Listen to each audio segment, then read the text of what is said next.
ইয়া আইয়ুহাল্লাযীনা আমানু হাল আদুল্লুকুম আলা তিজারাতিন তুনজিকুম মিন আযাবিন আলীম তু'মিনুনা বিল্লাহি ওয়া রাসূলিহি ওয়া তুজাহিদুনা ফি সাবিলিল্লাহ وتجاهدون في سبيل الله بأموالكم وأنفسكم ذلكم خير لكم إن كنتم تعلمون صدق الله العظيم আল্লাহ পাক বলছেন সূরা আস-সাফ, হে বিশ্বাসীরা, তোমরা যারা ঈমান এনেছো শোনো,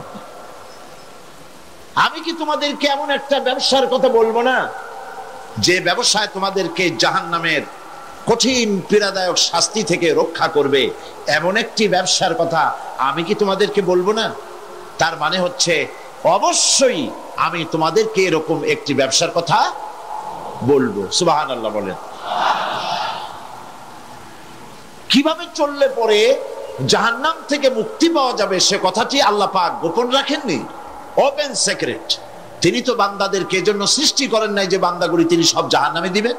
তিনি তৈরি করেছেন মানুষকে হেদায়েত যেন তারা পায়, সেই জন্য আল্লাহ পাক তাকে জ্ঞান দিয়েছেন, নবী দিয়েছেন, কিতাব দিয়েছেন।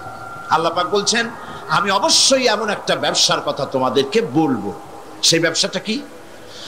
تؤمنون بالله ورسوله وتجاهدون في سبيل الله بأموالكم وأنفسكم ذلكم خير لكم إن كنتم تعلمون। সেই ব্যবসাটা হচ্ছে, সেই ব্যবসার জন্য তিনটা পুঁজি লাগবে।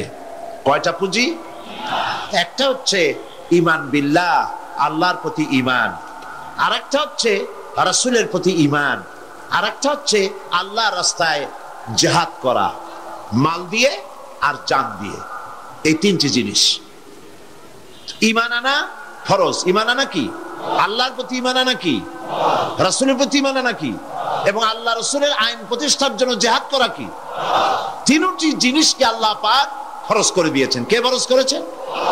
আসুন ধীরে ধীরে আমরা এই তিনটি বিষয় আলোচনা করি। ব্যবসার কথাটা আল্লাহ বললেন কেন? ব্যবসার কথাটা এই জন্য বলেছেন, এর মধ্যে দুটি কারণ আছে। একটা কারণ হলো এই যে মানুষেরা ব্যবসাটা বোঝে খুব ভালো, ব্যবসার দিকে মানুষের মনটা খুব আকৃষ্ট থাকে। অল্প কাজ করে যদি বেশি মুনাফা পাওয়া যায়, মিনিমাম লেবার ম্যাক্সিমাম প্রফিট, মানুষ দেখবেন লাফায় পড়বে সেই কাজের জন্য।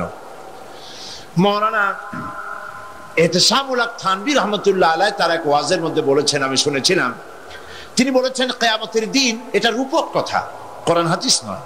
কিয়ামতের দিন এক ব্যক্তিকে উপস্থিত করা হবে, তাকে ফেরেশতারা জিজ্ঞেস করবে যে আল্লাহর বান্দা, তোমার তো নেক এবং পুণ্য, পুণ্য এবং পাপ, নেক এবং বদ দুটি জিনিসই সমান সমান। এখন বলো তুমি কোথায় যাবা? তুমি কি বেহেশতে যাবা না তুমি দোজখে যাবা? লোকটি বলছে, সে লোকটি ছিল খুব বড় ব্যবসায়ী, সে বলছে ফেরেশতা ভাই, আমি দোজখও চিনি না বেহেশতও চিনি না, যেখানে গেলে আমার দুই পয়সা লাভ হবে সেইখানে আমি তোমায় আমারে পাঠাও। এর দ্বারা বোঝা যায় যে মানুষেরা ব্যবসার দিকে খুব বেশি আকৃষ্ট থাকে। যদি লস হয় দারুণভাবে মন খারাপ করে, একেবারে যায় যায় অবস্থা হয়ে যায়। এই জন্য ব্যবসার কথা আল্লাহ তুলে ধরলেন যাতে করে মানুষের মনটা ব্যবসার কথা শুনে আকৃষ্ট হয়। এ হলো এক। দুই নম্বরে, ব্যবসা করতে শুধুমাত্র পুঁজি লাগে না, আরো অনেক কিছু লাগে। শুধু পুঁজি হলে কি ব্যবসা হয়? যদি শুধু পুঁজিতে ব্যবসা হয় তাহলে আপনারা চেষ্টা করেন না। 10 লাখ টাকা নিয়ে নামেন, ব্যবসা সম্পর্কে কোনো জ্ঞান নাই, ব্যবসার কিছু জিনিসপত্র কিনে নিয়ে 10 লাখ টাকা বা 20 লাখ টাকার পুঁজি নিয়ে বসেন, 1 মাসও লাগবে না আপনার দোকানে লাল বাতি কয়েকটা জ্বলার জন্য, ঠিক কিনা? তাহলে ব্যবসা করার জন্য শুধু পুঁজি যথেষ্ট নয়, পুঁজির সাথে সাথে ব্যবসার জ্ঞান থাকতে হবে, ঠিক কিনা? অভিজ্ঞতা থাকতে হবে, জ্ঞান থাকতে হবে, এবং ব্যবসায় পুঁজি খাটাইয়া জ্ঞান নিয়ে বসে থাকলে হবে না, শ্রম দিতে হবে, লেবার দিতে হবে, রাত জাগতে হবে, চেষ্টা করতে হবে। দেশ বিদেশের ওই মালের, যে মালের ব্যবসা আপনি করেন তার দাম কোথায়, কেমন, কোথা থেকে কিনলে লাভ, আপনি এখানে বিক্রি করলে লাভ বেশি হবে, এই সব ব্যাপারে চিন্তা ভাবনা করতে হবে, শ্রম দিতে হবে, মেধা দিতে হবে, রাত জাগতে হবে, দৌড়দৌড়ি করতে হবে। এত কিছু করার পরে তারপরে ব্যবসা হওয়ার সম্ভাবনা আছে, তবে লসের সম্ভাবনাও উড়ায় দেওয়া যায় না। আল্লাহ পাক বলছেন আমার সাথে একটা ব্যবসা করো। এই ব্যবসাটা হলো ইমানের ব্যবসা। এই ব্যবসাটা কিসের ব্যবসা? ইমানের ব্যবসা। এই ব্যবসার জন্য, এই ব্যবসাটার উদ্দেশ্য কি? জাহান্নাম থেকে বাঁচা। বলেন ব্যবসার উদ্দেশ্য কি? জাহান্নাম থেকে বাঁচার জন্য একটা ব্যবসা আমার সাথে করো। সেই ব্যবসাটার পুঁজি হলো ইমান। সেই ব্যবসার ক্যাপিটাল কি? ইমান। সেই ইমান লাগাইয়া বসে থাকলে হবে না, শুধু পড়লে হবে না লা ইলাহা ইল্লাল্লাহু মুহাম্মাদুর রাসূলুল্লাহ। জোরে পড়েন লা ইলাহা ইল্লাল্লাহ, লা ইলাহা, লা ইলাহা ইল্লাল্লাহ, লা ইলাহা, অল্প দিবা, লা ইলাহা ইল্লাল্লাহু মুহাম্মাদুর রাসূলুল্লাহ। এই কলেমার পুঁজি খাটাইয়া বসে থাকলে হবে না, ইমানের জন্য পুঁজি খাটাতে হবে। পুঁজি হলো জাহান্নাম থেকে বাঁচার জন্য, পুঁজি হলো ইমান। সেই ইমান খাটাইয়া কলেমা পড়ে বসে থাকলে হবে না, শ্রম দিতে হবে, চিন্তা করতে হবে, রাত জাগতে হবে। যার উপরে ইমান এনেছেন তার উপরে ইমান আনার কারণে যদি অত্যাচার আসে সহ্য করতে হবে, বরদাস্ত করতে হবে। এরকম নয় ইমান এনেছি এই কথা বলবেন আহাসিবান নাসু আন ইউতরাকু আন ইয়াকুলু আমান্না ওয়া হুম লা ইফতানুন। আল্লাহ রাব্বুল আলামিন বলেছেন, লোকেরা কি একথা ভেবেছে ঈমান এনেছি এই কথা বলার সঙ্গে সঙ্গে বিনা পরীক্ষায় আমি তাদেরকে জান্নাত দেব, এটা কি মনে করেছে, মনে করে নিয়েছে নাকি? ওয়া হুম লা ইফতানুন, তাদেরকে পরীক্ষা করা হবে না? অবশ্যই পরীক্ষা করা হবে। শুধু ঈমান এনেছে এই পুঁজি খাটালে হবে না, পরীক্ষা দিতে হবে, কষ্ট করতে হবে, মার খাইতে হবে, জেলে যেতে হবে, পরিশ্রম করতে হবে। এই ময়দানই হচ্ছে উত্তপ্ত ময়দান। এই ময়দান কি ময়দান? এইটা কুসুমাস্তীর্ণ নয়, এটা কণ্টকাকীর্ণ ময়দান। সুতরাং আল্লাহ পাক বলছেন পরীক্ষা দিতে হবে। এই ঈমান আনলে পরে ঈমানের পুঁজি খাটায়া, তুমি যেমন ব্যবসার পুঁজি দিয়া চুপ করে বসে থাকলে যেমন ব্যবসা হয় না, এখানেও ব্যবসা হবে না কলেমা পড়িয়া। শুধু কলেমা পড়তে হবে, বিশ্বাস করতে হবে, এটার জন্য কাজ করতে হবে এবং কালেমা ভিত্তিক শাসন প্রতিষ্ঠার জন্য আন্দোলন করতে হবে, ময়দানে থাকতে হবে। আর এই কাজগুলি করলে পরে তখন আল্লাহ রাব্বুল আলামিন রাজি হবেন, খুশি হবেন, এর পূর্বে নয়। তবে দুনিয়ার ব্যবসা করতে গেলে সেই ব্যবসায় লাভও আছে, নোকসানও আছে। আল্লাহ রাব্বুল আলামিন বলেন, আমার সঙ্গে যে ব্যবসাটা করবে ওই ব্যবসাটা হচ্ছে তিজারাতান লান তাবুর।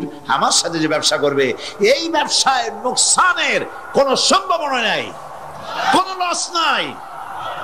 বাঁচলেও লাভ, জেলে গেলেও লাভ, ফাঁসির মঞ্চে চললেও লাভ, মরে গেলেও লাভ, মার খাইলেও লাভ। এটা সব জায়গায় লাভ আর লাভ। সুবহানাল্লাহ বলতে ইচ্ছে করে না? কারণ তুমি মার খাচ্ছ কার জন্যে? জেলে যাচ্ছ কার জন্যে? ফাঁসির মঞ্চে চড়ছ কার জন্যে? সুতরাং তোমার তো কোনো দুঃখ থাকার কথা নয়, তোমার তো কোনো চিন্তা থাকার কথা নয়। আমাকে তো আমার আল্লাহ শিখেই দিছেন কি, কুল ইন্না সালাতি ওয়া নুসুকি ওয়া মাহইয়ায়া ওয়া মামাতি লিল্লাহি রাব্বিল আলামিন। পড়েন আমার সাথে, সবাই পড়েন। ইন্না সলাতি ওয়া নুসুকি ওয়া মাহইয়ায়া ওয়া মামাতি লিল্লাহি রাব্বিল আলামিন। আল্লাহ পাক বলেন, বলো নিশ্চয়ই আমার নামাজ, আমার কুরবানি, আমার হায়াত, আমার মওত সবকিছু আল্লাহ রাব্বুল আলামিনের জন্য। কার জন্য? তাহলে মুমিনের কি কোনো দুঃখ থাকার কথা, কোনো কষ্ট থাকার কথা? নিশ্চয়ই নয়। মুমিন সর্বাবস্থায় আল্লাহর উপরে রাজি থাকবে, খাইরিহি ওয়া শাররিহি মিনাল্লাহি তাআলা। আমার উপরে যদি কোনো বিপদ আসে অথবা আমার যদি কোনো সুখ আসে, সবকিছু কার পক্ষ থেকে? হয়রান হওয়ার, পেরেশান হওয়ার কোনো কারণ নাই। আমার জন্য যা হয় তার মধ্যে কল্যাণ আছে। আমি বুঝি না কল্যাণটা কত দূরে, তবে কল্যাণ হবেই হবে ইনশাআল্লাহ। আল্লাহ পাক বলছেন, শোনো, আল্লাহর উপরে ঈমান আনতে হবে। তুমিনুনা বিল্লাহ। আমরা কি জাহান্নাম থেকে বাঁচতে চাই? তাহলে আল্লাহ পাক বলছেন আমার উপর ঈমান আনো। এখন আল্লাহর উপর ঈমান আনার জন্য 4টি শর্ত আছে। কয়টি শর্ত? মুখস্থ করুন। আল্লাহর উপর ঈমান আনার জন্য 4টি শর্ত। 1 নম্বরের শর্ত হচ্ছে আল্লাহ পাক আছেন, এটা বিশ্বাস করতে হবে। অনেক মুমিনও অনেক সময় প্রশ্ন করে বসে বিপদ দেখে, আল্লাহ কি আছে? এই চিন্তাই, এই ধরনের পেরেশানি আর হতাশ হয়ে কথা বলতে পারে কেবলমাত্র যাদের ঈমান যত দুর্বল, বিপদে তারা তত বেশি হতাশ হয়। আর ঈমান যত সবল, সে জানে যে আল্লাহ পাকের ফয়সালার অতিরিক্ত কিচ্ছু হবে না। যা হবে সবটাই আমার আল্লাহর ফয়সালা। কার ফয়সালা? সুতরাং আল্লাহ পাকের উপরে ঈমানটা আনতে হলে 4টি শর্ত লাগবে। আমি আশা করি এই কথাগুলি, আমি আল্লাহর সাহায্য চাচ্ছি, আল্লাহ যেন বলার তৌফিক দেন এবং আমাদের বোঝার তৌফিক দেন। একটা হচ্ছে আল্লাহর উপরে ঈমান এনেছি, এই কথাটা বললেই হবে না। ঈমান এনেছি, 4টি শর্ত লাগবে। প্রথম হচ্ছে আল্লাহ আছেন, এটা স্বীকার করতে হবে, বিশ্বাস করতে হবে। 2 নম্বরে আল্লাহর গুণাবলী সহ আল্লাহকে বিশ্বাস করতে হবে। 3 নম্বরে আল্লাহর ক্ষমতাটাকে স্বীকার এবং বিশ্বাস করতে হবে। 4 নম্বরে আল্লাহ পাকের আদেশ এবং নিষেধ, এর উপরে বিশ্বাস করতে হবে। আসুন একটা একটা করে আলোচনা করি। 1 নম্বরে আল্লাহ আছেন। আমার মনে হয় এই ব্যাপারে বক্তৃতা করার কোনো দরকার নাই, কারণ আল্লাহ নাই এই চিন্তা যারা করে তাদের এই মাহফিলে এসে বসার কোনো জরুরত নেই, ঠিক কিনা? তা আমি ধরে নিতে পারি যে যারা আসছেন, বসে আছেন, দাঁড়ায় আছেন, সব আল্লাহরে বিশ্বাস করে। সুবহানাল্লাহ। আল্লাহ ছিলেন, আছেন, থাকবে। যারা বিশ্বাস করে না, এগুলো পোড়া কপাল, ঠিক কিনা? এই পোড়া কপালে। তবে আমি যদ্দূর লেখাপড়া করেছি, যদ্দূর আমি পড়াশোনা করেছি, তাতে আমি দেখেছি আল্লাহ সম্পর্কে সন্দেহ পোষণ কোনো কৃষক করে না, কোনো রিক্সাওয়ালা করে না, কোনো কুলি মজুর করে না, কোনো সিলেবাদাম বিক্রেতা করে না, কোনো মাঝিরা, নৌকার মাঝিরা করে না, সাধারণ মানুষেরা করে না। আল্লাহর ব্যাপারে কোনো সন্দেহ পোষণ করে না। সন্দেহ পোষণ করে কারা? বুদ্ধির ঠেলায় মাথায় চুল নাই যাদের। ওই কয়েকটা পাতা ইংরেজি বই পড়ছে, আরে থামো, ওই আরে নাইছো না, থামো। তো কথা হচ্ছে যে ইউনিভার্সিটিতে কয়েকদিন ঘোরাফেরা করছে, শান্তিনিকেতন থেকে ফায়েজ ও বারাকাত লাভ করেছেন। এরপরে বলছে সব বুঝেছি। লোকেরা জিজ্ঞেস করে, বাবাজি কি বুঝেছ? কয় দেয়ার ইজ নো গড। ওর বাপের মাথা বুঝছে। আল্লাহ বলতে কেউ নাই, লেখাপড়া করে এইটা বুঝছে। হায় রে কপাল পড়া। একজন কৃষক একজন ছাগলের রাখালকে আরব দেশে জিজ্ঞেস করা হয়েছিল, আল্লাহ যে আছে এর কোনো প্রমাণ তুমি কি দিতে পারবা? তুমি কি প্রথমে বলো আল্লাহ আছে, তুমি কি বিশ্বাস করো? অবশ্যই করি। কয় আল্লাহ আছে, এর কোনো প্রমাণ আছে তোমার কাছে? কয় কোনো প্রমাণ নাই, তবে আমি বুঝি আল্লাহ আছে। বলে কেমনে? কয় যে আমি তো ছাগলের রাখাল, আমি তো লেখাপড়া করিনি, আমি দার্শনিকও না, বিজ্ঞানীও না, কিছু না, ছাগল পালি। আমি চিন্তা করি ছাগলে খায় ঘাস আর পায়খানা করে কতগুলো ক্যাপসুলের মতো ট্যাবলেট। আল্লাহ যদি না থাকবে সেগুলো হয় কেমনে? ওর মাথা যেমন, ও বুঝছেও তেমন। কথা বুঝতে পেরেছেন? ছাগলের রাখাল ছাগলের পায়খানা দেখা ওর মনেও চিন্তা আসে, নিশ্চয়ই কেউ পরিকল্পনা করে এরকম করে। কিন্তু ইউনিভার্সিটিতে কিছু সংখ্যক শিক্ষক আছেন জনগণের 12 কোটি মুসলমানের পয়সা দিয়া বেতন খায় আর বলে আল্লাহ নাই। একজন তো এই কথা কয়ে মরেই গেছে। মরার সময় বেচারা বুঝতে পারছে যে কবরে গেলে দশাটা কি হবে, সেই জন্য কবরে যাব না। বলে দিল আমার দাফন করবে না, কাফন দিবা না, জানাজা দিবা না, এমনি নিয়া ফেলাইতো। তারপরে কি বলে মেডিকেল কলেজে দিয়ে দিও, ছেলেরা আমাকে অপারেশন করিয়া কাটাছেড়া করিয়া অপারেশন শিখবে। তার ওসিয়ত অনুযায়ী কাজ হয়েছে, এত বড় বুদ্ধিজীবী, তো তার ওসিয়ত তো শোনাই লাগে। ওর কাফনও হয় নাই, দাফনও হয় নাই, গোসলও হয় নাই, কপালে নাই, কি হবে? তারপরে থুইছে বার্ডেমের মধ্যে। কিছুদিন পর তাকে পাঠানো হয়েছে মেডিকেল কলেজে। মেডিকেল কলেজের ছাত্ররা যখন শুনলো যে ওই লোকটার লাশ আসতেছে, ওরা দাঁড়ায় বলছে আল্লাহর রাস্তে মাফ চাই, এই হুজুর এখানে আনবেন না। উনি বেঁচে থাকতে আল্লাহরে অস্বীকার করছে। এখন ওনারে কাইটা যদি আমরা অপারেশন শিখি, তাহলে যে রুগীরে ধরবো যাও বাস পেয়ে ওইটা মরবে। কাজী এটার ভিড়া। এরপরে নিয়া কোনো জায়গায় নিল না, আবার নিয়া বার্ডেমের ডিপ ফ্রিজের মধ্যে রেখে দিছে। আমার এখন চিন্তা হয়েছে যে এই লাশটারে যদি এখন রাস্তায় ফেলায় দেয়, কুত্তাও খাবে না। কারণ আমার দেশের কুত্তা, আমার দেশের কুকুরেরা এতটা অভদ্র না যে কুকুরে এত পুরানা বাসি লাশ খাওয়ার মতো আমাদের কুকুর এত বেয়াদব হয় নাই, এতটা অসভ্য হয়ে পারে না। কাজী আল্লাহর সাথে যারা নাফরমানি করে, আল্লাহ এরকম দেখান, তবে এগুলি বুঝবে কারা? বুঝবে কারা? আল্লাহ রাব্বুল আলামিন বলেন ওয়াতিলকাল আমসালু নাদরিবুহা লিন্নাস ওয়ামা ইয়াকিলুহা ইল্লাল আলিমুন। অসংখ্য দৃষ্টান্ত এই পৃথিবীর বুকে ছড়ায় রেখেছি। এসব দৃষ্টান্ত থেকে উপদেশ গ্রহণ করতে পারবে তারা যাদেরকে আমি রব্বুল আলামিন জ্ঞান দান করেছি, যাদের জ্ঞান দিয়েছি। ওরা তো জ্ঞান পায় নাই, ওরা পাইছে বুদ্ধি। ওরা কি পেয়েছে?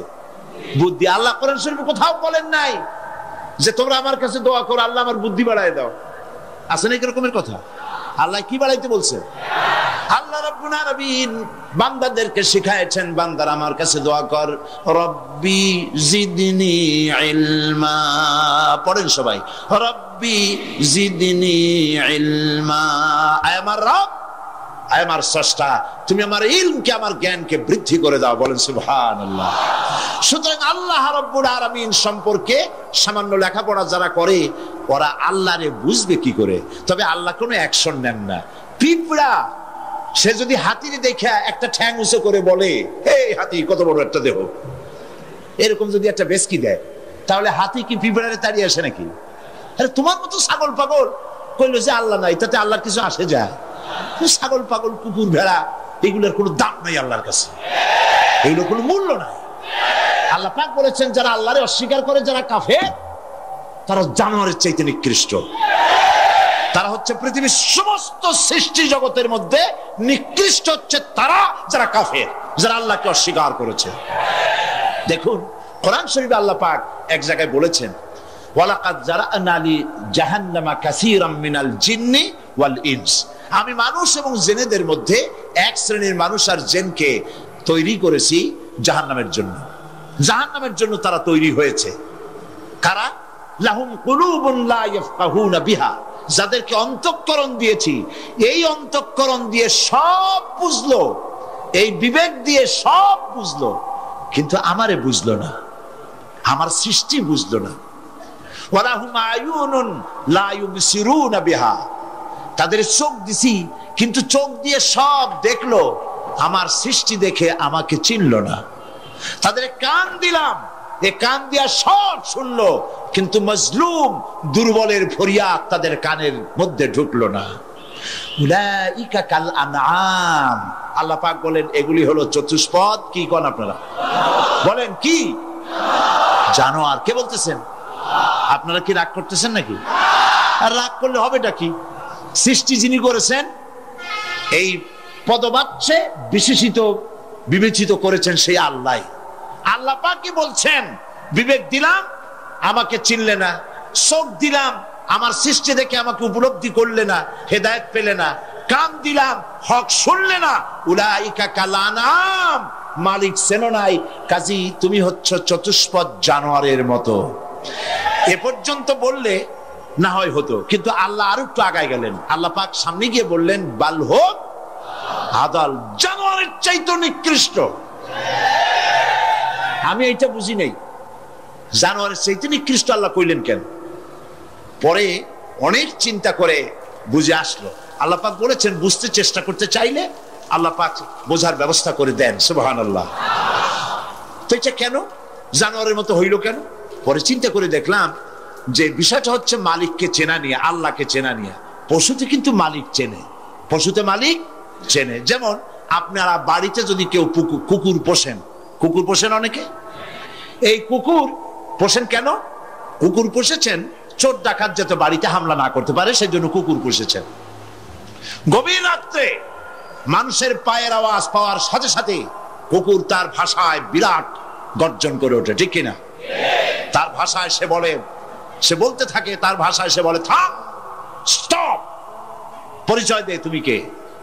এখন ওই লোকটা যদি মালিক হয়, বাড়ির মালিক, কুত্তার মালিক, তাহলে সে যখন বলে কুকুর একটা নাম রাখে, ডবলু বল্টু কিছু একটা রেখে দেয়, তো কুত্তার নাম ধরে কুত্তারে ডাক দিল, থাম। কুত্তা তখন বোঝে আমি তো ভুল করছি, এ তো আমার মালিক। কুত্তা তখন কাছে চলে যায়, গায়ে লেজ নাড়াইয়া গায়ে বুলাতে থাকে। লেজ নাড়ানো মানে কুত্তায় গ্রিন সিগন্যাল দিয়ে দিছে, আপনি যাইতে পারেন, আপনার কোনো অসুবিধা নেই বাড়িতে ঢোকার ব্যাপারে। তাহলে দেখা গেল কুত্তায় মালিক চেনে। কুত্তা কি করে? আবার যদি চোর আর ডাকাত আসে, তাহলে কুকুর ঘেউ করে ওঠার সঙ্গে সঙ্গে চোর বা ডাকাত আওয়াজ তো করতে পারবে না, তার মালিক জেগে উঠবে। দৌড়াতে গেলে আর উপায় নাই, কুত্তা আবার এখন আর লেজ নাড়বে না, চাম করে পড়বে এবং কামড়ায় ধরবে তার ঠ্যাং অথবা ঘাড়, ঠিক কিনা? তাহলে বোঝা গেল কুত্তায় শত্রুও চেনে, মালিকও চেনে। কিন্তু এক শ্রেণীর নাস্তিক, তথাকথিত এক শ্রেণীর বুদ্ধিজীবী যারা আল্লাহকে অস্বীকার করেছে, সব বুদ্ধিজীবী খারাপ তা না, কিছু বুদ্ধিজীবী তো নিশ্চয়ই ভালো, ঠিক কিনা বলেন?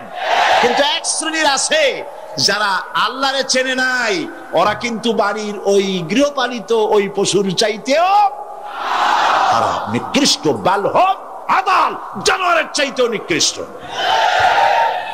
মালিককে চিনতে হবে। সেই মালিককে চেনার জন্য আল্লাহ রাব্বুল আলামিন কোরআনে কারীমের ভিতরে এই সূরাটির মধ্যে আল্লাহ পাক বলছেন, আমার সাথে ব্যবসা করতে হবে এবং প্রথম কাজ হচ্ছে আমাকে চেনা, আল্লাহকে চিনতে হবে। আল্লাহ আছেন তা বিশ্বাস করতে হবে। একটি কথার ভেতরে, একটি ছোট্ট সূরার মধ্যে আল্লাহ পাক বিষয়টি ক্লিয়ার করেছেন। আল্লাহ পাক বলেছেন, কুল হুয়াল্লাহু আহাদ। সূরাটি মুখস্থ আছে কিনা? পড়েন সবাই আমার সাথে, গলা ছেড়ে দিয়ে পুরুষের মতো। কুল হুয়াল্লাহু আহাদ, আল্লাহুস সামাদ, লাম ইয়ালিদ ওয়া লাম ইউলাদ ওয়া লাম ইয়াকুন লাহু কুফুয়ান আহাদ। আল্লাহ পাক বলেন, বলো হে নবী আপনি বলুন, আল্লাহ এক এবং একক, তিনি বেনিয়াস, কারো মুখাপেক্ষী তিনি নন, তিনি কাউকে জন্ম দেন নাই, তাকেও কেউ জন্ম দেয় নাই। আকাশ আর জমিনে আল্লাহ পাকের সমকক্ষ কেউ নাই। সুবহানাল্লাহ। এ হচ্ছে আমার আল্লাহ, এ হচ্ছে আমার আল্লাহ। কাউকে জন্ম দেন নাই, তিনিও কারো জন্মে হন নাই, তিনি কারো মুখাপেক্ষী নন, আকাশ আর জমিনে তার সমকক্ষ কেউ নাই। সুতরাং এই হচ্ছে আল্লাহ পাক, তার জাতকে, তার অস্তিত্বকে মানতে হবে, স্বীকার করতে হবে। এটা গেল এক নম্বর। দুই নম্বরের কথা হচ্ছে, যেহেতু ইমানের উপরে আমি ব্যাপক কথা আলোচনা করতে চাই ইনশাআল্লাহ, সেই জন্য খুব বেশি ব্যাখ্যা দিচ্ছি না। দুই নম্বরে হচ্ছে, আমি বলছিলাম কয়টা শর্ত? চারটে। এক নম্বর কি? আল্লাহর অস্তিত্ব। দুই নম্বরে হচ্ছে আল্লাহর গুণাবলী, গুণাবলীকে স্বীকার করা। পানিকে বিশ্বাস করতে হবে, পানি ডুবাই দিতে পারে, ভিজাইতে পারে, পানির এই ধর্ম সহকারে, এই শক্তি সহকারে পানিকে বিশ্বাস করতে হবে। পয়জনকে বিশ্বাস করতে হবে, তাকে পান করলে আমি মরে যেতে পারি, সাপে দংশন করলে মরে যেতে পারি, সাপকে এভাবে বিশ্বাস করতে হবে। বাঘকে বিশ্বাস করতে পারে হতে হবে যে সে যে কোনো মুহূর্তে আমাকে হামলা করতে পারে। প্রত্যেক জিনিসের শক্তি সহকারে, আগুন সে জ্বালাতে পারে, পোড়াতে পারে, এই শক্তি সহকারে বিশ্বাস করতে হবে। আল্লাহরে বিশ্বাস করবেন কিভাবে? আল্লাহর গুণাবলী সহকারে। বলেন, আল্লাহকে বিশ্বাস করবেন কিভাবে?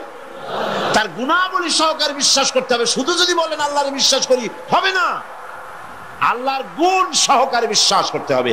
এক নম্বর গুণিত হচ্ছে আল্লাহ হচ্ছেন খালিক, তিনি হচ্ছেন স্রষ্টা। আল্লাহকে আমার স্রষ্টা, আমার রব, গোটা বিশ্বের রব, বিশাল আকাশের মালিক, জমিনের মালিক, বিস্তীর্ণ এই পৃথিবীর মালিক, সব কিছুর একচ্ছত্র মালিককে আল্লাহ পাককে স্রষ্টা হিসেবে মানতে হবে। তিনি সৃষ্টি করেছেন, তিনি রব, তিনি সৃষ্টি করেন, তিনি প্রতিপালন করেন, তিনি পূর্ণতায় পৌঁছে দেন।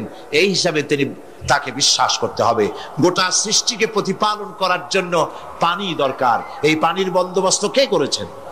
বলেন, কে করেছেন? এই পৃথিবীর 4 ভাগের 3 ভাগ কি? বলেন কি? পানি। আর 1 ভাগ স্থল। এই অতিরিক্ত পানি যে আল্লাহ বানালেন, 3 ভাগ পানি 1 ভাগ স্থল, এ পানি কি খামোখা বানিয়েছেন? না, এই পৃথিবীকে বাঁচায় রাখার জন্যই আল্লাহ পাক পানি বানায় রেখেছেন, অতিরিক্ত পানি বানাইছেন। আবার ওই পানি সব জায়গায় পৌঁছতে পারবে না বলে আল্লাহ বিরাট জলাধার বানিয়েছেন, সমুদ্র, মহাসমুদ্র, বিরাট বিরাট দরিয়া। এতে পানি সব জায়গায় পৌঁছবে না বলে আল্লাহ পাক আবার খাল বানিয়েছেন, নদী বানিয়েছেন, বিল বানিয়েছেন, হাওর বানিয়েছেন।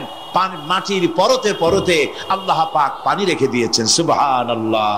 তারপরে এতেও হবে না, সেই জন্য আল্লাহ পাক আবার সমুদ্র থেকে পানিগুলি তুলে মেঘমালায় পরিণত করে বৃষ্টির আকারে ফোঁটা ফোঁটা পানি দিয়ে কোথায় কোথায় শুকনা একটা বালুকণা আছে তাকেও খুঁজে বার করে পানি দিয়ে আল্লাহ পাক সিক্ত করে দেন, ভিজায় দেন।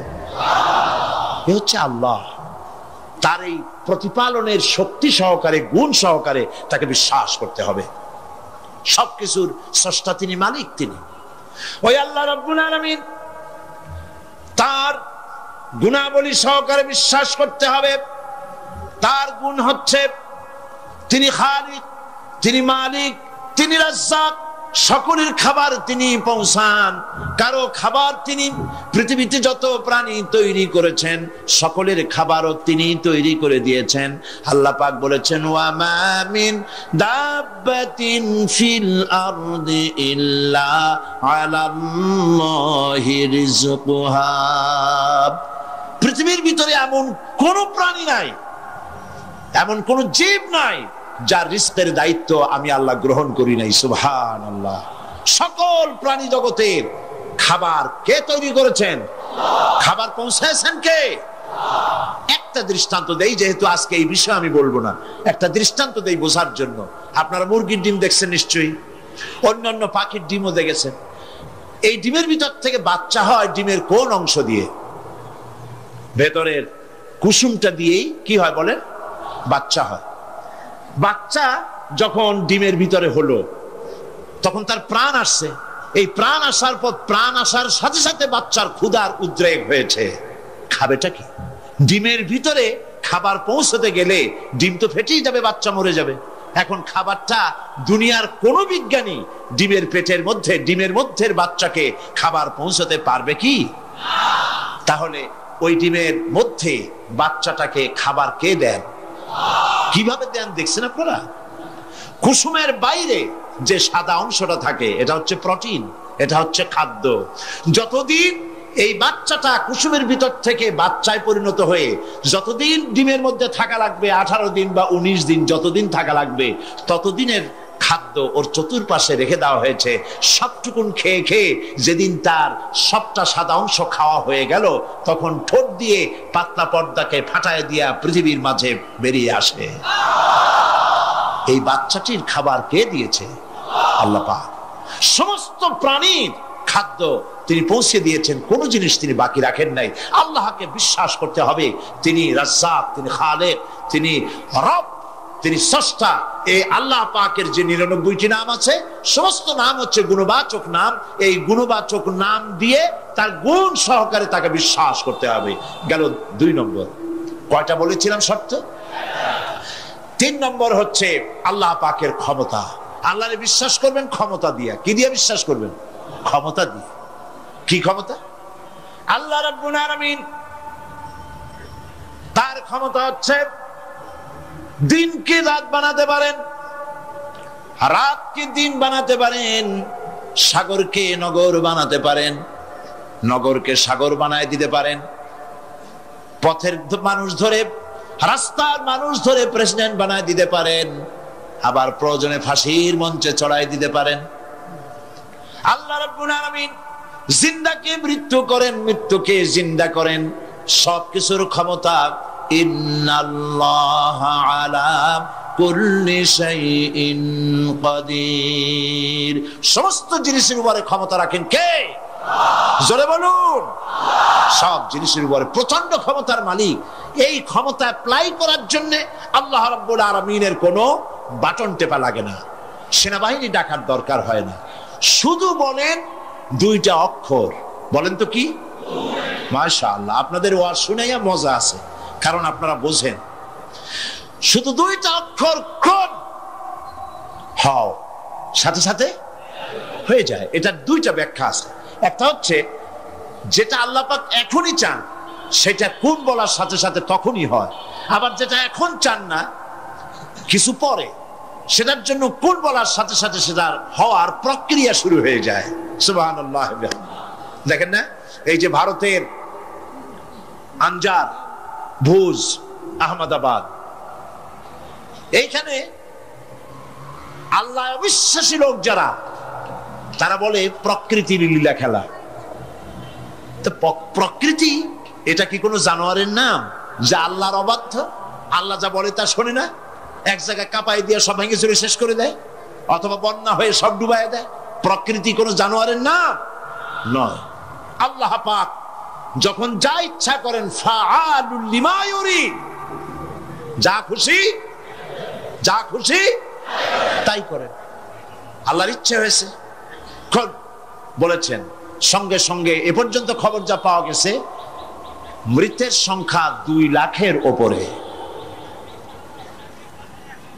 আল্লাহ পাক ইচ্ছা করলে সব জায়গায় এটা করে দিতে পারেন। আমি ভূমিকম্প কেমনে হয় আমি সেটা দেখেছি। আজ থেকে কয়েক বছর আগে ক্যালিফোর্নিয়া, আমেরিকার একটি স্টেট, লস অ্যাঞ্জেলেসে ভূমিকম্প হয়েছিল। ওই দেশে রাস্তা আছে 2 তলা, 3 তলা, 4 তলা, ফ্লাইওভার গুলি 3 তলা, 4 তলা পর্যন্ত। এই দৃশ্যটা ওয়াশিংটনের নাসা, যেখানে মহাশূন্য গবেষণাগারের কয়েকটা অফিস আছে, তার একটি অফিস আছে ওয়াশিংটনে। সেইখানে আমাকে নেওয়া হলো এবং আমি দেখলাম বিরাট স্ক্রিন, সেই পর্দায় দেখানো হলো ভূমিকম্পের দৃশ্য। দরিয়ার ভিতরে পানি যেমন রোলিং হয়, তুফান হয়, এইভাবে করে যখন ভূমিকম্প শুরু হলো, তখন ক্যালিফোর্নিয়ার রাস্তাঘাট, মাটিগুলি, বিল্ডিংগুলি দেখতেছিলাম মাটির মধ্যে দরিয়ার মতো তুফান হচ্ছে এরকম করে। পাটিসাপটা পিঠা আপনারা দেখেছেন, বা ডিমের মামলেট দেখেছেন। এটা যেমন জড়ায় 2 তলা, 3 তলা রাস্তাগুলি একটার পর একটা পেঁচাইয়া, দুমড়ে মুচড়ে, মুহূর্তের ভিতরে, 1 মিনিট তো নয়, কয়েক সেকেন্ডের ভিতরে সব শেষ হয়ে গেল, লন্ডভন্ড হয়ে গেল। এইখানে কোনোদিন মানুষের বসতি ছিল বলে তার কোনো প্রমাণ নাই। কিন্তু দুর্ভাগ্যজনক সত্য, এই মানুষ এগুলি চোখে দেখে, তারপরেও বিশ্বাস করতে পারে না। কপাল পোড়া। এগুলো কি? কপাল পোড়া, বিশ্বাস করতে পারে না। ক্ষমতায় যে যখন থাকে তখন চতুর্দিকে অন্ধকার দেখে, মনে করে যে এ ক্ষমতা আর আমার হাত থেকে যাবে না, যা খুশি তাই করব। কিন্তু তোমাকে নিয়ন্ত্রণ করার আরেকজন আছেন, আছেন কিনা? সেজন্য আল্লাহ পাক বলেছেন, ওয়ায়ামুদ্দুহুম ফি তুগয়ানিহিম ইয়ামাহুন, আমি যারা সীমা লঙ্ঘন করে আমি ঢিল দেই। একশোটে ধরি না, ঢিল দেই, দেখি কতদূর পারো। এই জন্য তো ফেরাউন বেঁচে ছিল 950 বছর। কোন কোন কিতাবে লেখা আছে 950 বছর হায়াত পেয়েছিল, জানি না কত বছর পাইছিল। 950 বছরের ভেতরে একদিন তার সর্দি হয় না। ও যেন বলতে না পারে যে যদি আমার অসুখ বিসুখ হইতো তাও তো আমি আল্লাহ তোমারে ডাকতাম। মানে মুনাফিক, কাফের, বেঈমান, অহংকারী। আল্লাহ সুযোগ দেন, পাপিষ্ঠকে সুযোগ দিয়ে দেন, এই কথা যেন বলতে না পারে যে আল্লাহ আর যদি 6টা মাস সময় পাইতাম তাহলে আমি ভালো হয়ে যেতাম। এরকমও সুযোগ দেওয়া হয় না। ঠিক আছে, করতে থাকো, দেখি কতদূর পারো। তারপরে যখন সীমা লঙ্ঘন করে করে একদম প্রান্তে এসে যায়, তখন দড়ির অপর প্রান্ত কার কাছে? কার কাছে? ঘুড়ি যত উপরেই ওড়ে, ঘুড়ির লাটায় ওই পেছনে একটা সুতা আছে, সেই সুতাটা আরেকজনের হাতে, ঠিক না? ঘুড়ি যতই মনে করুক যে আমি পাল্লা দিয়ে মঙ্গল গ্রহে যাব, যেখানে খুশি সেখানে যাব, ঘুড়ির এই অহংকার মিশে বেশি দূরে যেতে পারবে না, যেহেতু তোমার পেছনে একটা দড়ি আছে, সেই দড়িটা আরেকজনের হাতে। এই দড়িতে যখন টান দেওয়া হবে, কাছে ফিরে আসতে হবে, যেখান থেকে উৎপত্তি সেখানেই ফিরে আসতে হবে। সুতরাং আল্লাহ পাকের এই প্রচন্ড ক্ষমতাকে বিশ্বাস করতে হবে যে তিনি বিরাট ক্ষমতার মালিক। ফকিরকে আমির বানান, আমিরকে ফকির বানান, আবার প্রয়োজনে ইচ্ছে করলে পথের লোক ধরে, কেউ চেনে না কেউ শোনে না, আল্লাহ পাক ধরে নিয়ে বাদশা বানান, আবার যখন আল্লাহ নারাজ হন তখন ফাঁসিতে ঝুলায় দেন। পারেন কিনা? পারেন কিনা? প্রচন্ড ক্ষমতার মালিক তিনি। আল্লাহ পাককে বিশ্বাস করার জন্য 4টি শর্তে: আল্লাহর অস্তিত্বে বিশ্বাস, গুণাবলীতে বিশ্বাস, ক্ষমতায় বিশ্বাস, 4 নম্বরে হচ্ছে তার হুকুম এবং আহকামে বিশ্বাস। আল্লাহ পাক যেসব আদেশ করেছেন, নিষেধ করেছেন, সেগুলি মানতে হবে। আল্লাহ যা হুকুম করেছেন তা মানতে হবে, যা নিষেধ করেছেন তার থেকে ফিরতে হবে। তাহলে বোঝা যাবে যে আপনি আল্লাহকে বিশ্বাস করেছেন। আল্লাহর বিশ্বাস করি কিন্তু আল্লাহর আইন মানি না, এই বিশ্বাসের কোনো দাম আছে? বলেন, দাম আছে?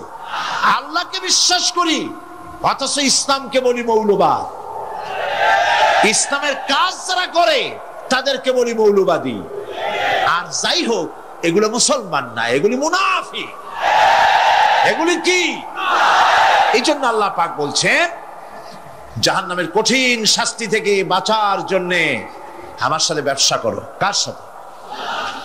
এই ব্যবসার মধ্যে 3টা পুঁজি: তুমিনুনা বিল্লাহি ওয়া রাসূলিহি ওয়া তুজাহিদুনা ফি সাবিলিল্লাহি বিআমওয়ালিকুম ওয়া আনফুসিকুম যালিকুম খায়রুল লাকুম ইন কুনতুম তা'লামুন।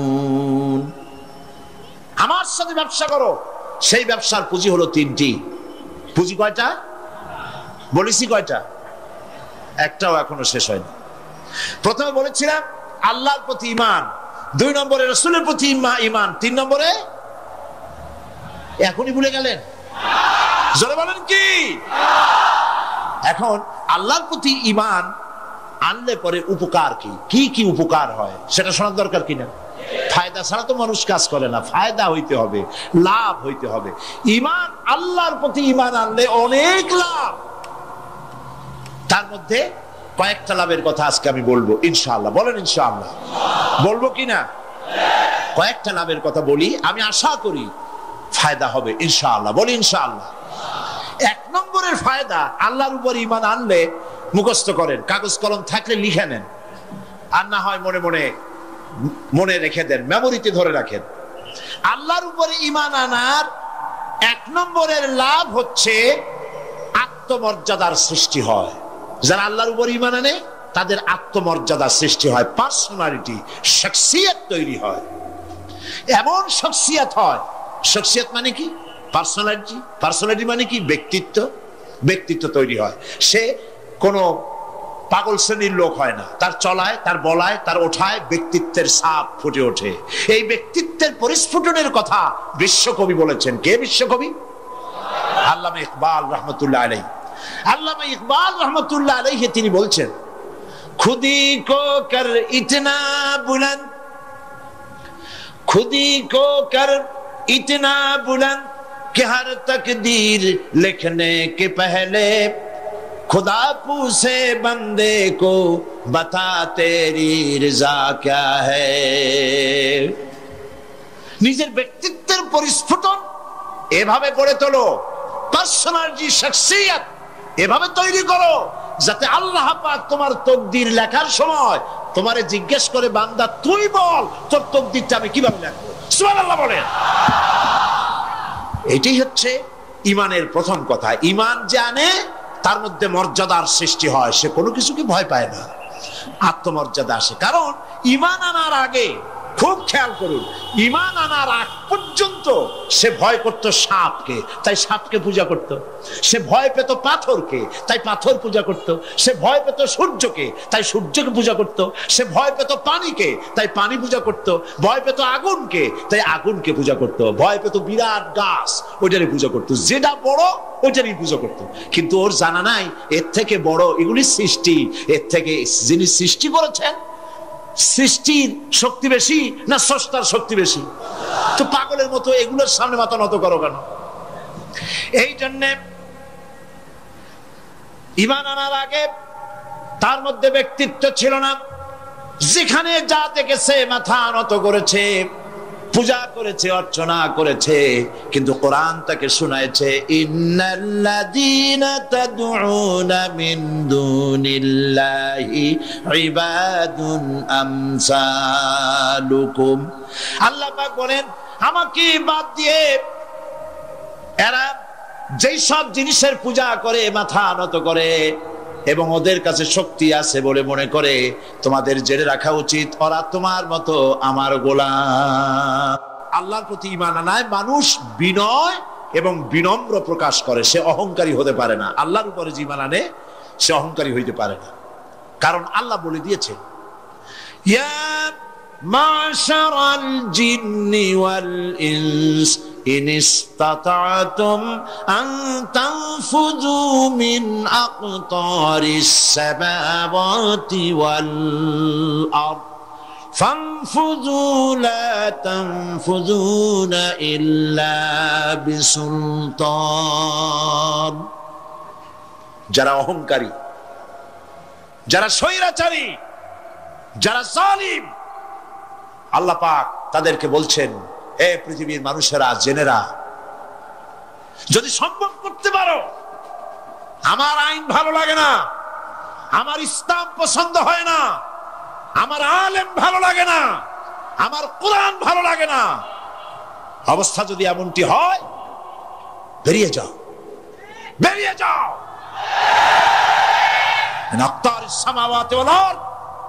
আমার সার্বভৌমত্বের ভেতর থেকে, আকাশের নিচের থেকে, জমিনের উপর থেকে বেরিয়ে যাও। ফানফুযু লা তানফুযু ইল্লা বিসুলতান। কোথায় যাও? পালাবার জায়গা নাই, বেরোতে পারবে না। আকাশ আর জমিন দিয়ে প্যাকেট করে রেখেছি, পালাবার জায়গা নাই। কোথায় যাইবা? জুলুমের হাত যত আছে করতে থাকো, আর আল্লাহ রাব্বুল আলামিন দেখতেছেন। সুতরাং ঈমানদার ব্যক্তি, তার মধ্যে বিনয় আসে, বিনম্র হয়। সে পয়সা করে আসে বলে অহংকার করে না, কারণ আল্লাহ বলেছেন, ওয়াল্লাহুল গানিয়্যু ওয়া আনতুমুল ফুকারা। আল্লাহ সাফ বলে দিয়েছেন, আল্লাহই হচ্ছেন কারো মুখাপেক্ষী নন, সম্পদশালী। আল্লাহর কোনো সম্পদের অভাব নাই। ওয়া আনতুমুল ফুকারা, দুনিয়ায় তোমরা যা বাস করো সব ফকিরের গোষ্ঠী, কিচ্ছু নাই তোমাদের। তোমাদের যা দি খাইয়া শেষ করে ভালো, আর আমার কাছে যা আছে আমি শুধু দিতে থাকি, আর ভাণ্ড শুধু ভরাই থাকে, মোটেও খালি হয় না। সুবহানাল্লাহ। কাজী মোমেন বান্দা সে অর্থ এবং বিত্তের অহংকার করে না, বিদ্যার অহংকার করে না। অর্থ বিত্ত কত আছে তোমার, কয় টাকার মালিক? আল্লাহ যদি ইচ্ছে করেন, ব্রেনের ভিতরে যদি টিউমার ঢুকায় দেন, ব্রেনের একটা নার্ভ আর একটা নার্ভের সাথে জড়ায় দেবেন, জায়গা হবে কোথায়? হেমায়তপুর। হেমায়তপুর কোথায়? কাছেই, পাবনা। সুতরাং আল্লাহ পাক ইচ্ছে করলে এটা করে দিতে পারেন, পারেন না? খুব করতে পারেন। হার্টের ভেতরে ক্যান্সার দিয়ে দিতে পারেন। 14 গোষ্ঠী বিক্রি করলো, ডাক্তারের পয়সা হবে না। পারেন না আল্লাহ পাক? পারেন কি না? পারেন। সেই জন্য যত বড় ধনী হোক, পয়সার মালিক হোক, আল্লাহর উপর ঈমান আনলে বলে যে গুণটা হয়, সে অহংকারী হয় না, বিনয়ী হয়। আল্লাহ রাব্বুল আলামিন কোরআনে কারীমের ভিতরে বলে দিয়েছেন, লিল্লাহি মা ফিস সামাওয়াতি ওয়া মা ফিল আরদ। যারা সামান্য একটু রাজত্ব পাইয়া ছোট্ট ছোট্ট একটা দেশের প্রেসিডেন্ট, প্রধানমন্ত্রী, কি হনুরে, এরকম একটা ভাব। আর্মি হাতে, বিডিআর হাতে, পুলিশ হাতে, যা খুশি তাই করি না। আল্লাহ পাক বলছেন লিল্লাহি মা ফিস সামাওয়াতি ওয়া মা ফিল আরদ, আকাশ আর জমিনের একচ্ছত্র মালিকানা কার? চিল্লায় বলুন আল্লাহ পাকের। সুতরাং তুমি মাতবাড়ি করে কদ্দূর পারবা? বেশি দূর যেতে পারবে না। গ্রামে গোয়াল আছে, গরু রাখে যে জায়গায়, ওই জায়গাটার নাম কি? গোয়াল। গভীর রাত্রে গরুর মালিক শুনতে পাচ্ছে গোয়াল ঘরে খুব শব্দ হচ্ছে। রাখালকে ডেকে বলছে, দেখতো কি কিসের শব্দ? কয় যে দেখে এসে জবাব দিচ্ছে যে গোয়ালে যে ষাটটার শিং মোটা, তার গুতার চোটে ওই গোয়ালের মধ্যে যত গরু আছে কেউ টিকতে পারতেছে না, খালি গুতাইতেছে সমানে। মালিক কয় যে দীর্ঘদিন থেকে দেখতেছি এটার গুতার চোটে সমস্ত গরুগুলি অস্থির হয়ে যাচ্ছে, যা একটা মোটা দড়ি দিয়া, খাট্ট একটা দড়ি দিয়ে খুঁটির সাথে জড়ায় বাঁধতে রাখ গলাটারে। মোটা একটা দড়ি দিয়া গলার সাথে খুঁটির সাথে যদি বাঁধতে দেয়, এরপরে খালি ফোঁস করতে পারবে, গুতাইতে আর পারবে না। ঠিক অনুরূপ ভাবে কোন জনপদ থেকে, কোন দেশ থেকে যখন দেশের মানুষেরা, যখন দেশের নিরস্ত্র মানুষেরা, গরিব মানুষেরা যখন আল্লাহর দরবারে গভীর রাত্রে ফরিয়াদ তোলে, আল্লাহ জুলুমে অত্যাচারে জর্জরিত হয়ে গেলাম, মার খেতে খেতে শেষ হয়ে গেলাম, অত্যাচারে অত্যাচারিত হচ্ছি, চিৎকার মারতে থাকে, আল্লাহ পাক তখন তার নজর দিয়ে দেখেন। আল্লাহ তো দেখতেই থাকেন সব সময়ের জন্য। আল্লাহ পাক কার কারণে এগুলি হচ্ছে আল্লাহ পাক টের পান। শিং কারো কারো মোটা হয়েছে, আজরাইলকে পাঠায় দেন, যাও খাটো দড়ি দিয়ে বাঁধতে থো। খাটো দড়ি কোনটা বুঝছেন? 3 হাত, 3 হাত। কব কোনটা? খাটো দড়ি দিয়ে বাঁধতে থো। সুতরাং কত বড় বড় রাজা বাদশাহ ক্ষমতা এলো, মানুষের উপরে জুলুম করলো, আল্লাহ পাক তার ইন্তেকাম নিয়েছেন। সেই আল্লাহ এখন আর নাই, নাউজুবিল্লাহ। সে আল্লাহ আছেন কিনা? পূর্ণ শক্তিতে বহাল কিনা? হুয়াল হাইয়ুল কাইয়্যুম। এমন অবস্থা নয় যে বাংলাদেশে কি হচ্ছে আর আল্লাহ টের পাচ্ছেন না। কি বলেন? আল্লাহ রাব্বুল আলামিন বলেন, লা তাখুযুহু সিনাতুন ওয়ালা নাওম। ঘুম নাই, তন্দ্রা নাই। কার? ঘুমানো না, তন্দ্রাও জান না। তন্দ্রা কারে কয়? জি, ঝিমটি, জিমানি, যাই বলেন আপনারা বুঝে নিয়ে। ওই যে বসে বসে এরকম করে, আল্লাহ ওরকমও করেন না। ঘুমো নাই, তন্দ্রাও নাই। হযরত মুসা আলাইহিস সালাম বলছিলেন যে আল্লাহ তুমি নাকি ঘুমাও না। মুসা আলাইহিস সালাম তো খুব আদরের নবী, আল্লাহ পাকের খুব আদরের নবী, দারুণ আদর। আল্লাহ পাক বলছেন, মুসা আমি তোমারে আমার জন্য বানাইছি। সুবহানাল্লাহ। কোরআন শরীফ আছে, আল্লাহ পাক বলছেন, মুসা আমি তোমারে আমার জন্য বানাইছি। তোমাকে যখন তোমার মা দরিয়ায় ভাসায় দিয়েছিল, আমি তোমার বাক্সর দিকে তাকাইছিলাম। সুবহানাল্লাহ। আল্লাহ যদি বলেন আমি তাকাইছিলাম, সুবহানাল্লাহ। তোমারে আমার জন্য বানাইছি। সুতরাং হযরত মুসা আলাইহিস সালাম তিনি বলছেন আল্লাহ পাককে খুব আদরের নবী, তো আল্লাহ তুমি নাকি ঘুমাও না? আল্লাহ কয় তুমি বিশ্বাস করো না? হযরত মুসা আলাইহিস সালাম বললেন, আল্লাহ অবশ্যই বিশ্বাস করে, তবে বুঝি না বিষয়টা কি, বুঝি না কেমনে না ঘুমাই পারে, বুঝি না। আল্লাহ আচ্ছা ঠিক আছে, তুমি যখন বিশ্বাস করছো তখন আর অসুবিধা নেই, বিশ্বাস না করলে মুসিবত ছিল। পয়গম্বর মানুষ, তাকে তো বলতেই হবে বিশ্বাস করি, তবে বুঝি না। আল্লাহ কয় ঠিক আছে, বিশ্বাস যখন করো আমি বুঝাই দেবো। নিয়ে আসো এক গ্লাস পানি। এক গ্লাস পানি নিয়ে আসলে দাঁড়ায় থাকো। মুসা আলাইহিস সালামকে আল্লাহ বললেন পানি নিয়ে দাঁড়ায় থাকো, আর ঘুমের আল্লাহ করলেন মুসারে ধর। মুসা আলাইহিস সালামের ঘুম এসে গেল। ঘুমের আমেজে হাতটা শিথিল হয়ে গ্লাসটা পড়ে ভেঙ্গে চুরমার হয়ে গেল। হযরত মুসা আলাইহিস সালাম ভয় পেয়ে গেলেন। আল্লাহ পাক শোনায় দিলেন ভয়ের কোনো কারণ নাই। একটা পরীক্ষার জন্যই দিলাম, তোমার বোঝার জন্যই দিলাম। তুমি যেমন এক গ্লাস পানি নিয়ে, একটা গ্লাস নিয়ে এক মুহূর্ত দাঁড়াতে পারলে না, ঘুম আসলো আর হাত থেকে পড়ে গ্লাসটা ভেঙে গেল। মুসারে তুমি বুঝে নাও, তুমি জেনে রাখো, তাম সৃষ্টি জগৎ তোমার আল্লাহ রব্বুল আলামিনের হাতের মুঠার মধ্যে রয়েছে। আল্লাহ রব্বুল আলামিন যদি ঘুমায় যান, এই পৃথিবীর আকাশ এবং জমিনের সব ট্রাফিক কন্ট্রোল আল্লাহ পাক নিজেই করেন। যদি তিনি ঘুমায় যান, সব শেষ হয়ে যায়। বাংলাদেশে কি হচ্ছে, পৃথিবীর কোথায় কি হচ্ছে তা আল্লাহ দেখছেন না? চিল্লায় বলো, দেখছেন না? সে আল্লাহ রাব্বুল আলামিন তিনি পরিষ্কার করে বলছেন, যারা নাকি মুমিন বান্দা তারা অহংকারী হয় না, ক্ষমতায় থাকুক ক্ষমতায় না থাকুক, কোন অবস্থাতেই অহংকারী হতে পারে না। আল্লাহ পাক শোনায় দিয়েছেন, যারা অহংকার করে তাদেরকে পরিষ্কার করে বলেছেন, ওয়ালা তামশি ফিল আরদি মারহান ইন্নাকা লান তাখরিকাল আরদা ওয়া লান তাবলুগাল জিবালা তুলা ওয়ালা তামশি ফিল আরদি মারহান। খবরদার, আমার জমিনের উপরে অহংকারের পথে বড় হেঁটো না। দেখছেন না কত আছে অহংকার করে হাঁটে, জমিনের উপরে জুতা পাই দিয়ে মচ মচ করে হাঁটতে থাকে। ওয়ালা তামশি ফিল আরদি মারহা ইন্নাকা লান তাখরিকাল আরদা। তুমি কি তোমার পদাঘাত দিয়ে আমার জমিনটারে ভাটাই দিতে পারবা? বলেন, পারবে? যদি শক্তি থাকে দাও লাথি, তোমার ঠ্যাং ভাঙবে, মাটির কিচ্ছু। ওয়ালান তাখরিকাল আরদা মা, তুমি আমার এই জমিনটাকে ধসাই দিতে পারবে না। আর ওয়ালান তাবলুগাল জিবালা তুলা, আর পাহাড়ের উচ্চতা লাফ দিয়ে তুমি ছাড়াই যেতে পারবে না।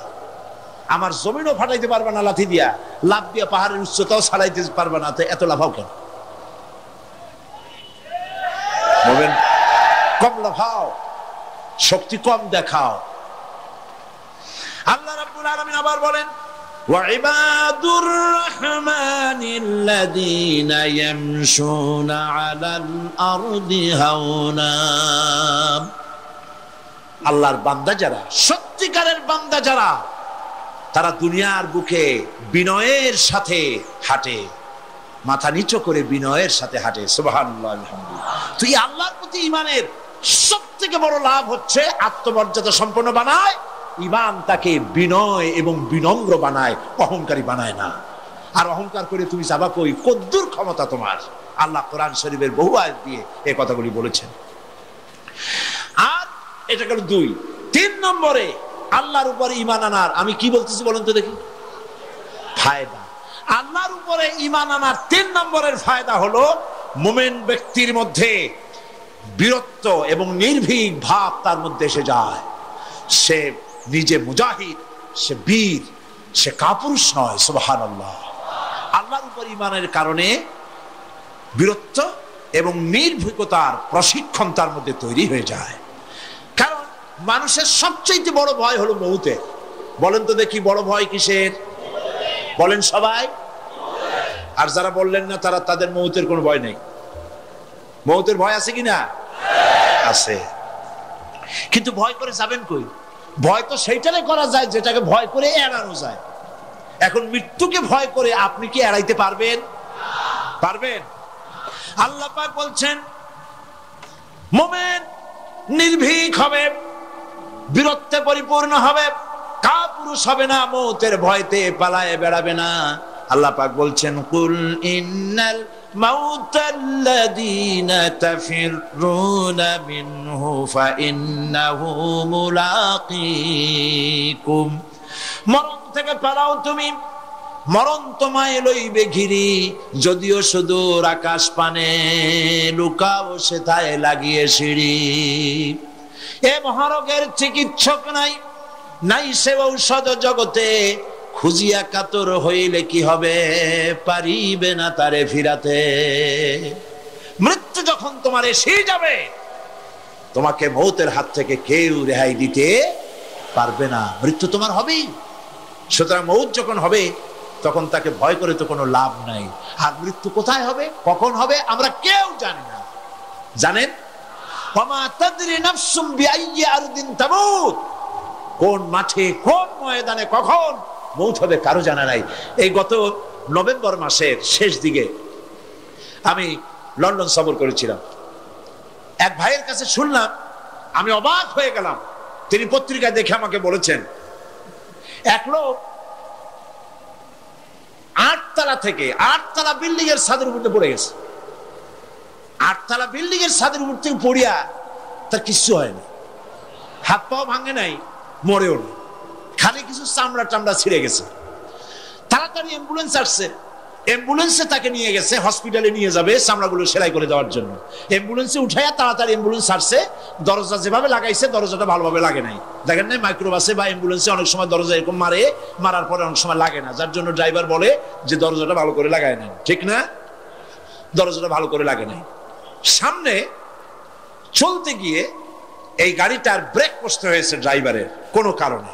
যেই না ব্রেক কষেছে আর অমনি দরজা যেটা লাগছিল না ভালো করে দরজাটা খুলে গেল।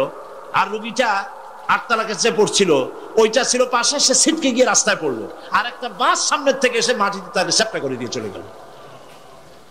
শুনিয়া আমার মুখ থেকে বেরিয়ে গেল আল্লাহু আকবার। বলেন আল্লাহু আকবার। কি আল্লাহ পাকের কি প্রচন্ড ক্ষমতা, কি ইচ্ছা তার। মৃত্যুর জন্য সময়ও লাগবে, জায়গাও লাগবে, দুটো জিনিস এক হতে হবে। আল্লাহর যাকে যে মৃত্যু দিবেন, মৃত্যুর জন্য সময় এবং জায়গা দুটোর কম্বিনেশন হতে হবে। 8 তলা থেকে পড়বে ঠিক, কিন্তু মরবে না। আজরাইল অপেক্ষা করতেছে রাস্তায়, বাস আসবে যখন। 8 তলা থেকে পড়লো, অবিশ্বাস্য ভাবে লোকটা বেঁচে গেল। আর হসপিটালে তার যাওয়া হলো না, গাড়ির দরজা খুললো, রাস্তা দিয়ে পড়লো, আজরাইল দ্রুত তার কাম সেরে চলে গেল। সুতরাং মুমিন ব্যক্তি আল্লাহর উপর ঈমান আনার কারণে দুর্জয় মনোবল সৃষ্টি হয়। কাপুরুষ জীবনে কয়েকবার মরে। সাইকেলের টায়ার বাস্ট হয়েছে শুনে বেহুশ হয়, তারপরে ট্রাকের টায়ার বাস্ট হয়েছে শুনলে কানের তারা ফেটে যায়, বোম বাস্ট হয়েছে আওয়াজ শুনে হার্ট ফেল করে, পাতিশিয়ালের ডাক শুনলে কোনো হুঁশই থাকে না। এই হচ্ছে কাপুরুষদের কাজ। আর ইমানদার ব্যক্তি এগুলি পরোয়া করে না। তার জানা আছে যে আমার নির্ধারিত সময়ের এক মুহূর্ত আগে আমার মৌত হবে না। তো মৌত যখন আমার জন্য অবধারিত, দুনিয়ায় আসছি যখন, মৌত যখন হবেই, সেই মৌত বিড়ালের মতো হোক তা কি চান? পাতিশিয়ালের মতো হোক তা কি চান? আমি তো বলি যে বিড়ালের মতো 500 বছর বেঁচে থাকার কোনো লাভ নাই। সিংহের মতো 5 মিনিট বাঁচুন। মির্জাফরের মতো 50 বছর বেঁচে থাকায় লাভ নাই। খালিদ বিন ওলীদের মতো, সিরাজউদ্দৌলার মতো বেঁচে থাকুন।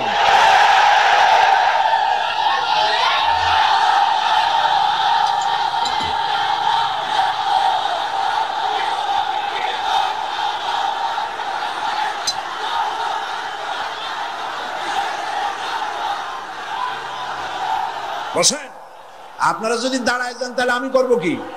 বসেন বসেন। সেই জন্য এই ক্ষণস্থায়ী জীবনকে কেন সেই অনন্ত সুখময় জীবনের জন্য উৎসর্গ করে দেব না, যা আল্লাহর কাছে পাওয়া যাবে কিয়ামতের দিন। দেখেন, মৃত্যু হওয়া উচিত মুসলমানদের, শাহাদাতের মৌত হওয়া উচিত। কি মৌত হওয়া উচিত? আল্লাহকে আজকে প্রাণ খুলে বলি, আল্লাহ জীবন তো নিবাই, সুতরাং জীবন যখন নিবা, মৌতটা শাহাদাতের মৌত তুমি আমাদের দান করে দিও। কাপুরুষের মতো মরতে চাই না, শাহাদাতের মৌত চাই। সুবহানাল্লাহ বলেন, আমিন বলেন। মুমিন ব্যক্তি তার বড় ফায়দা, সে সাহসী হয়। সুবহানাল্লাহ বলেন। দেখেন, বুখারী শরীফের হাদিস, যুদ্ধের জন্য, বদরের যুদ্ধ, রাসূল সাল্লাল্লাহু আলাইহি ওয়াসাল্লাম সৈন্যদেরকে রিক্রুট করছেন, কিন্তু কথা বলতে গিয়ে রাসূল করিম সাল্লাল্লাহু আলাইহি ওয়াসাল্লাম দাওয়াত দিচ্ছেন কিন্তু মনে মনে চিন্তাও করছেন যে সামান্য কিছু লোক, অস্ত্রপাতি কম, এই জিহাদের অবস্থাটা তারা কিভাবে নেবে। একজন যুবক সাহাবী দাঁড়ায় গেলেন, তার নাম মিকদাদ রাদিয়াল্লাহু তাআলা আনহু। যুবক, এই পৃথিবীতে যুবকদের ইসলামের সবচাইতে অবদান কাদের? চিল্লায় বলো। যুবকদের অবদান সবচাইতে বেশি। হযরত মিকদাদ রাদিয়াল্লাহু তাআলা আনহু তিনি দাঁড়ায় গেলেন, তিনি বললেন, ইমদি বিনা ইয়া রাসূলুল্লাহ হাইসুমা তাশা। হাদিস, হে রাসূল, আপনি আমাদেরকে নিয়ে চলুন। কত সৈন্য তারা আসতেছে, কত অস্ত্র নিয়ে আসতেছে, এটা আমাদের ভাববার বিষয় নয়। আপনি আমাদের নিয়ে চলুন। হাইসুমা তাশা আয় হাইসুমা আমারাকাল্লাহ, আল্লাহ আপনাকে যেদিকে আমাদের নিয়ে যাইতে কয় আপনি সেই দিকে আমাদের নিয়ে চলুন। ইন্না লা নাকুলু লাকা কামা ক্বালা বনু ইসরাঈল লি মূসা আলাইহিস সালাম ইযহাব আনতা ওয়া রাব্বুকা ফাকাতিলা ইন্না হাহুনা কায়িদুন। অর্থাৎ, হে রাসূল, আমরা বনি ইসরাইলের মতো বলবো না।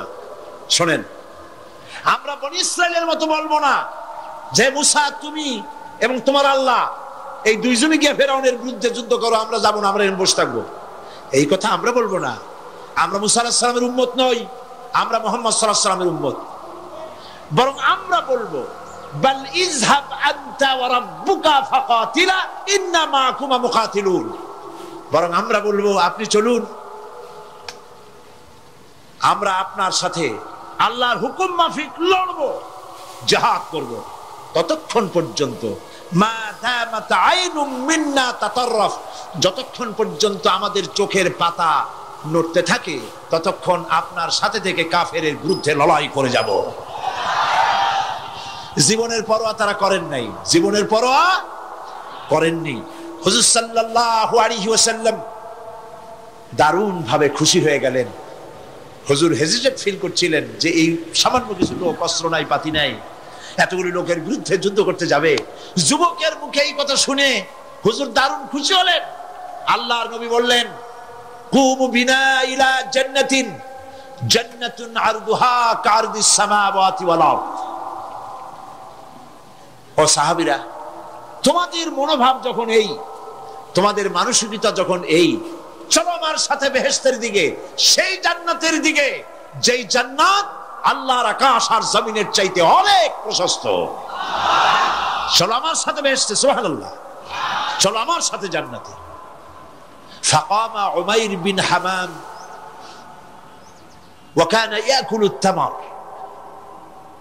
হযরত উমাইর নামক একজন যুবক দাঁড়ায় গেলেন এবং তিনি হাতে কতগুলি খরমা ছিল, সেই খরমাগুলি তিনি চিবোচ্ছিলেন। রাসূলুল্লাহর বক্তৃতা শুনতেছিলেন আর খরমা চাবাচ্ছিলেন। খরমা চাবান, বিচিগুলি ফেলে দেন, এভাবে করতেছেন, হাতে কতগুলো খরমা। হযরতে উমাইর বলছেন, ওয়াকালা বাখ বাখ, অর্থাৎ আয় আযামাহু আয় আহসানাহু। হে রাসূল, আপনি কি সুন্দর কথা বললেন। আপনার সাথে লড়াই করতে যাব কাফেরদের বিরুদ্ধে, সেই লড়াই করলে এমন বেহেশত পাবো যে বেহেশত হবে আকাশ আর জমিনের চাইতেও প্রশস্ত। তাহলে ওয়াল্লাহি হাত্তা আকুলাহুন্না ইন্নাহা লাহায়াতুন তাবিলা, তাহলে আমার হাতে যে খরমাগুলি আছে এই সমস্ত খরমাগুলি খেতে গেলে কিন্তু অনেক সময় লেগে যাবে। এত সময় বেহেশতে যাওয়ার জন্য আমি তো তর সহ্য করতে পারবো না। ফারামাবিহিন্না, হাতের সব খরমা ফালাই দিলেন, যুদ্ধে ঝাঁপায় পড়লেন। অনেকক্ষণ কাফেরদের বিরুদ্ধে লড়াই করে হযরত উমাইর শাহাদাত বরণ করলেন। রাসূলুল্লাহ তার লাশের কাছে গিয়ে আঙ্গুল দিয়ে ইশারা করে বললেন, ইন্নাকা মিন আহলিহা। উমাইর, তুমি যেই বেহেশতে যাওয়ার জন্য খরমাগুলি খাওয়ার সময় পাচ্ছিলে না, তাড়াতাড়ি করে খরমাগুলি হাত দিয়ে ফেলে দিয়েছিলে, আমি আল্লাহর রাসূল, আমি সাক্ষী দিচ্ছি অবশ্যই আল্লাহর সেই জান্নাত তোমার জন্য অবধারিত। মুমিন ব্যক্তি সে কখনো মৃত্যুর ভয়ে উদ্দেশ্য হাসিল থেকে চুপ করে বসে থাকে না। সে ভয় করে কেবলমাত্র কাকে? সে মৃত্যুর ভয়, মৃত্যু হবে এবং আমার জন্য বিশ্বাস রাখতে হবে, আমার জন্য যদি কোনো বুলেট এর উপরে আমার নাম লেখা থাকে, পৃথিবীর সমস্ত মানুষ আমাকে পাহারা দিয়ে সেই বুলেট থেকে আমাকে রক্ষা করতে পারবে না। আর যদি কোনো বুলেটে আমার নাম লেখা না থাকে, সারা পৃথিবীর সমস্ত মানুষ বৃষ্টির মতো গুলি বর্ষণ করলেও একটি গুলিও আমাকে বিদ্ধ করতে পারবে না। এটার নাম হলো ঈমান। এটার নাম কি? এই ঈমান পেলাম কোথায়? কোথায় পেলাম? কোরআন শরীফে। কোথায় পেয়েছি? আল্লাহ রাব্বুল আলামিন বলেন, ওয়ামা হুম বিদরিনা বিহি মিন আহাদিন ইল্লা বিইজনিল্লাহ। একথা সুস্পষ্ট, আল্লাহর অনুমতি ব্যতিরেকে বান্দার কোনো ক্ষতি সাধন কেউ করতে পারে না। জোরে বলেন সুবহানাল্লাহ। কেউ কারো কোনো ক্ষতি করতে পারবে না। যেটা ক্ষতি যদি কিছু থাকে কিসমতে, ওটা তো মুকদ্দার ছিল, তকদির ছিল, সেটাই হবে, এর বাইরে কিছুই হবে না। সুতরাং মুমিন ব্যক্তি সে সাহসী হবে, সে কখনো চিন্তা করবে না মৃত্যুর ভয়ের। উদ্দেশ্য হাসিলের জন্য হয় শরীরের পতন, না হয় মন্ত্রের সাধন, ডু অর ডাই। সে আল্লাহর জন্য তার জীবন দিতে প্রস্তুত থাকবে। কারণ আল্লাহ রাব্বুল আলামিন বলেছেন, ইন্নাল্লাহা আশতারা মিনাল মুমিনিনা আনফুসাহুম ওয়া আমওয়ালাহুম বিআন্না লাহুমুল জান্নাহ। আল্লাহ পাক বলেন, আমি আমার মুমিনের জান আর মালকে আমি খরিদ করে নিয়েছি, বিনিময়ে আমার বান্দাকে আমার জান্নাত দান করে দিয়েছি। জোরে কোন সুবহানাল্লাহ। মুমিনের জান আর মাল কে নিয়েছেন? বিনিময় কি দিবেন? জান্নাত দান করে দিবেন। এটা হলো মুমিনদের আল্লাহর প্রতি ঈমান আনার জন্য 3 নম্বরের কোয়ালিটি। 4th নম্বরে আল্লাহর উপর ঈমান আনলে 4 নম্বরের যে ফায়দাটা, সে ফায়দা হচ্ছে আশাবাদ এবং মানসিক প্রশান্তি। আল্লাহর প্রতি একটা নির্ভরতা এবং আশার সৃষ্টি হয়ে যায়। সে কখনো নিরাশ হয় না। কারণ একটা মানুষ পাপ করলো, চুরি করেছে, ডাকাতি করেছে, জেনা করেছে, হত্যা করেছে, শয়তানি করেছে, বদমাশি করেছে, সব করেছে। এখন শয়তান তাকে ওয়াসওয়াসা দিতে পারে। সেই জন্য আল্লাহ রাব্বুল আলামিন বলেছেন, লা তাকনাতু মির রাহমাতিল্লাহ। বান্দারে, আমার রহমত থেকে নিরাশ হয়ে যেও না।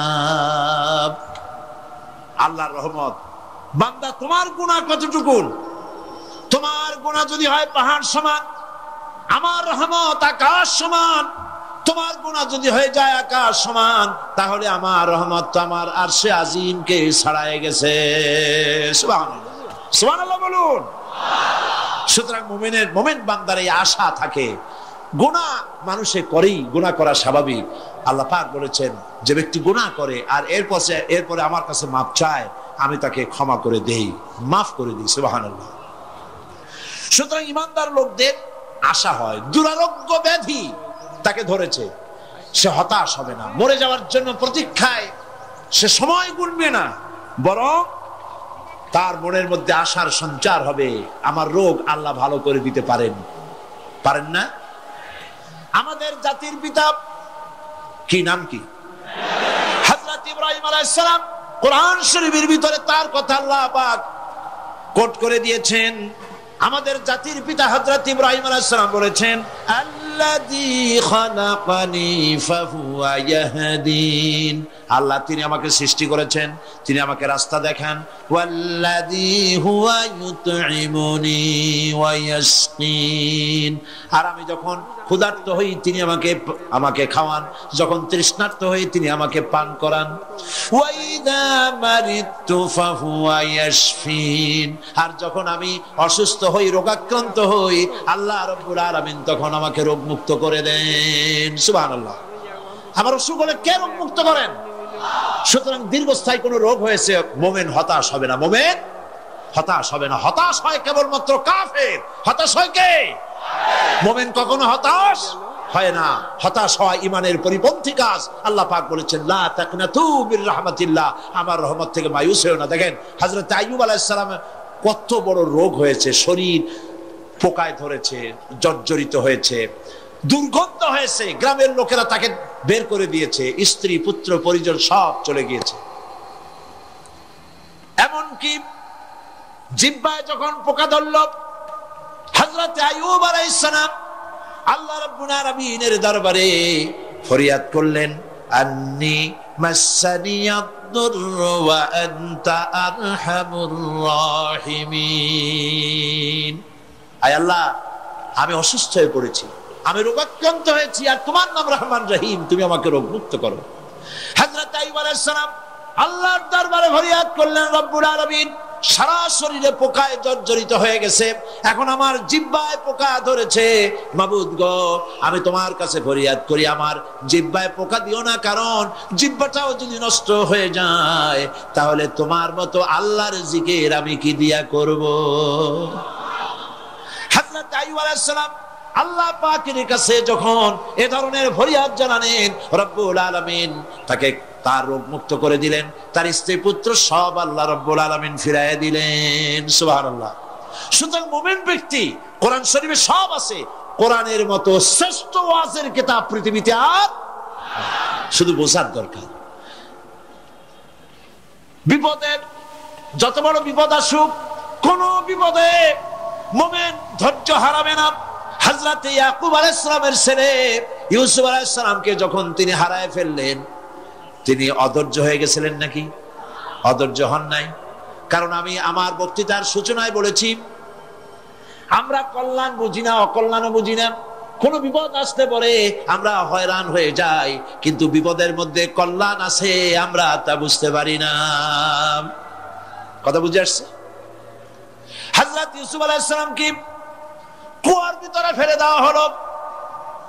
11 ভাই মনে করেছে কুয়ার ভিতরে ফেলে দিয়া ইউসুফ আলাইহিস সালামকে মেরে ফেললাম, কিন্তু তারা বোঝে নাই আসল কামটা কি হয়েছে। এটা তো কুয়া নয়, এটা একটা টানেল, এটা একটা সুড়ঙ্গ। একদিকে কেনান হলো তার এক মুখ, ওই সুড়ঙ্গের এক মুখ হলো কেনানের। কেনান ইউসুফ আলাইহিস সালামকে ফেলে দেওয়া হলো কুয়ার ভিতরে মারার জন্য, কিন্তু আল্লাহ পাকের ইচ্ছা ইউসুফ আলাইহিস সালাম মরবে না। এই টানেলের অপর প্রান্ত মিশরের সিংহাসনের টানেলের এপার দিয়া ইউসুফ আলাইহিস সালামকে ঢুকালেন, অপর প্রান্তে মিশরের সিংহাসনে ইউসুফকে আল্লাহ বসায়া দিলেন। হযরত ইয়াকুব ছেলের জন্য অধৈর্য হলেন না। যখন তিনি খবর পেলেন ছেলে বাঘে খেয়ে ফেলেছে, তিনি তখন বলেছেন, ফাসাবরুন জামিলুন আসাল্লাহু আইয়াত আইয়াতিয়ানি বিহিম জামিআ ইন্নাহু হুয়াল আলিমুল হাকীম।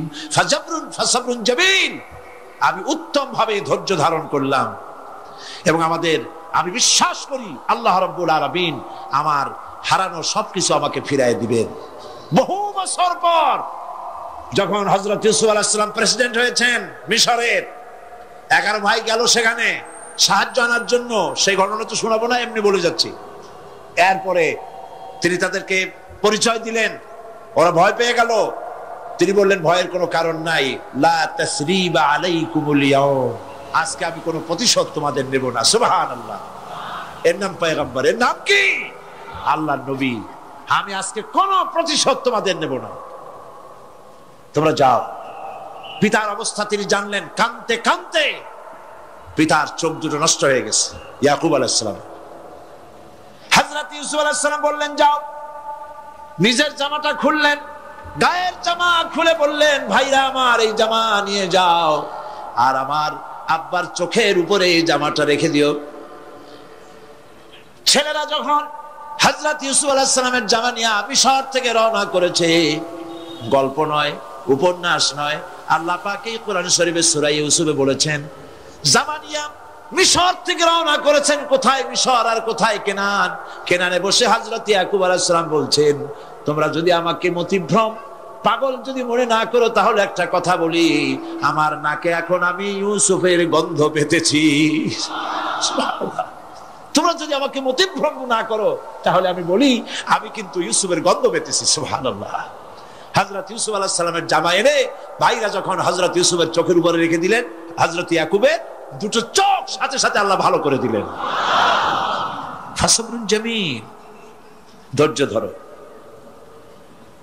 ঈমানদার ব্যক্তি আশার উপরে তার জীবন বাঁচে, কারণ যত বড় বিপদ আসুক না কেন, আশ্রয় পাওয়ার একটা জায়গা আছে, তার নাম হলো আল্লাহ। নাম কি? বলেন আল্লাহ। সবাই বলেন আল্লাহ আল্লাহ আল্লাহ আল্লাহ। হযরত ইউনূস আলাইহিস সালাম মাছটাকে গিলে ফেলে দিল, মাছটাকে গিলে মাটির অতল তলদেশে চলে গেছে। এত বড় বিপদ পৃথিবীর কোন মানুষের হতে পারে নাকি বলেন? কি বলেন? মাছের পেটের ভিতরে জানালা নাই, দরজা নাই, বেরোবার কোনো পথ নাই, মাছ গেছে পানির অতল তলদেশ। আল্লাহ পাক কোরআন শরীফের ভিতরে মানুষকে শোনান, আল্লাহ ওয়াজ করছেন, সুবহানাল্লাহ বলেন। আল্লাহ পৃথিবীর মানুষকে ওয়াজ করছেন, দুনিয়ার মানুষকে শোনান। আমার ইউনূস তো ধৈর্য হারা হয় নাই। ওয়াযান্নুন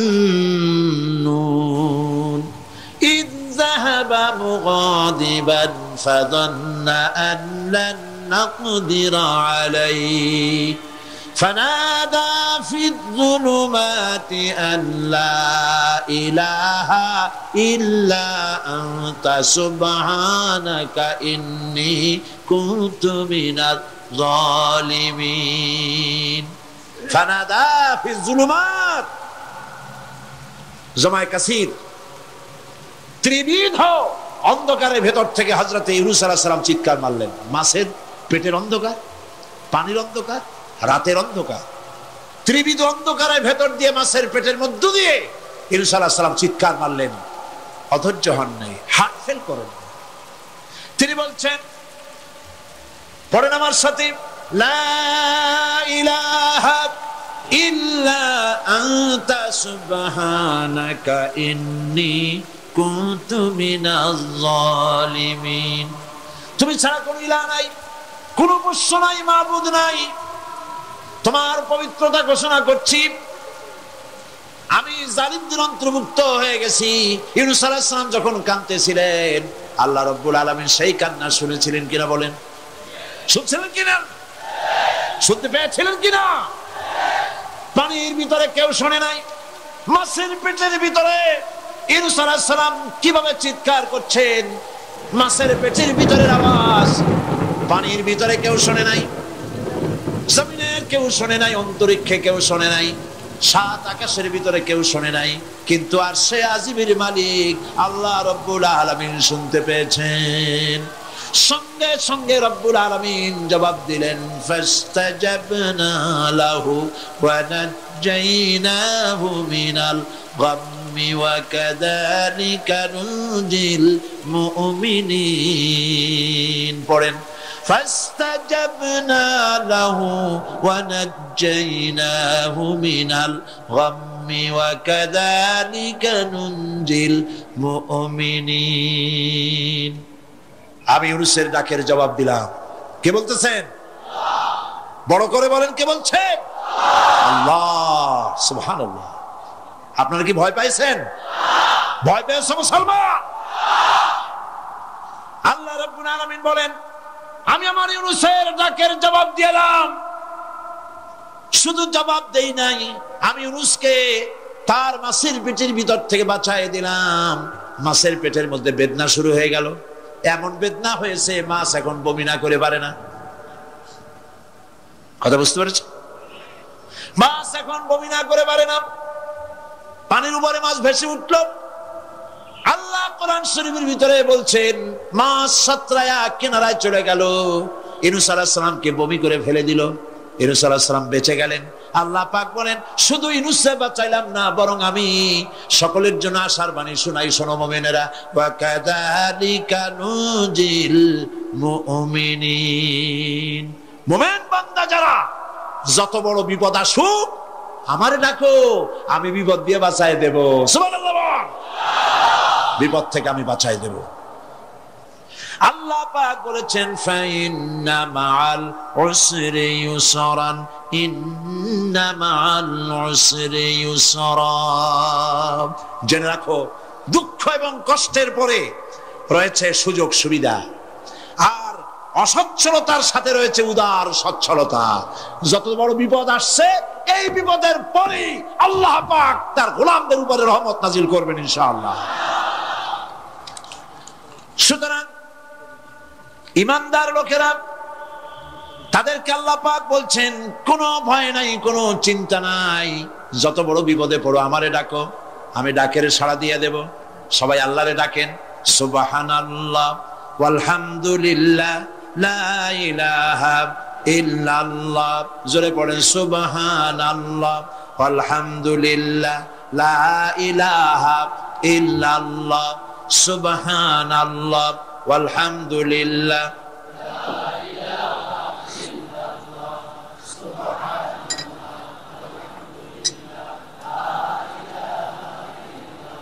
লা ইলাহা ইল্লাল্লাহু মুহাম্মাদুর রাসূলুল্লাহ। আল্লাহর উপর ঈমান আনলে যত ফায়দা হয় এত ফায়দা দুনিয়ায় কোথাও নাই। সুবহানাল্লাহ। আল্লাহর উপর ঈমান আনার ৫ম নম্বরের ফায়দা কয়টা বলছি? 5টা বলছি। আপনাদের অসুবিধা হচ্ছে নাকি? তাড়াতাড়ি শেষ করতেছি। 6টা বলবো, 6টা বলবো, এ হলো ৫ম নম্বর। তারপর আমরা দোয়া করব।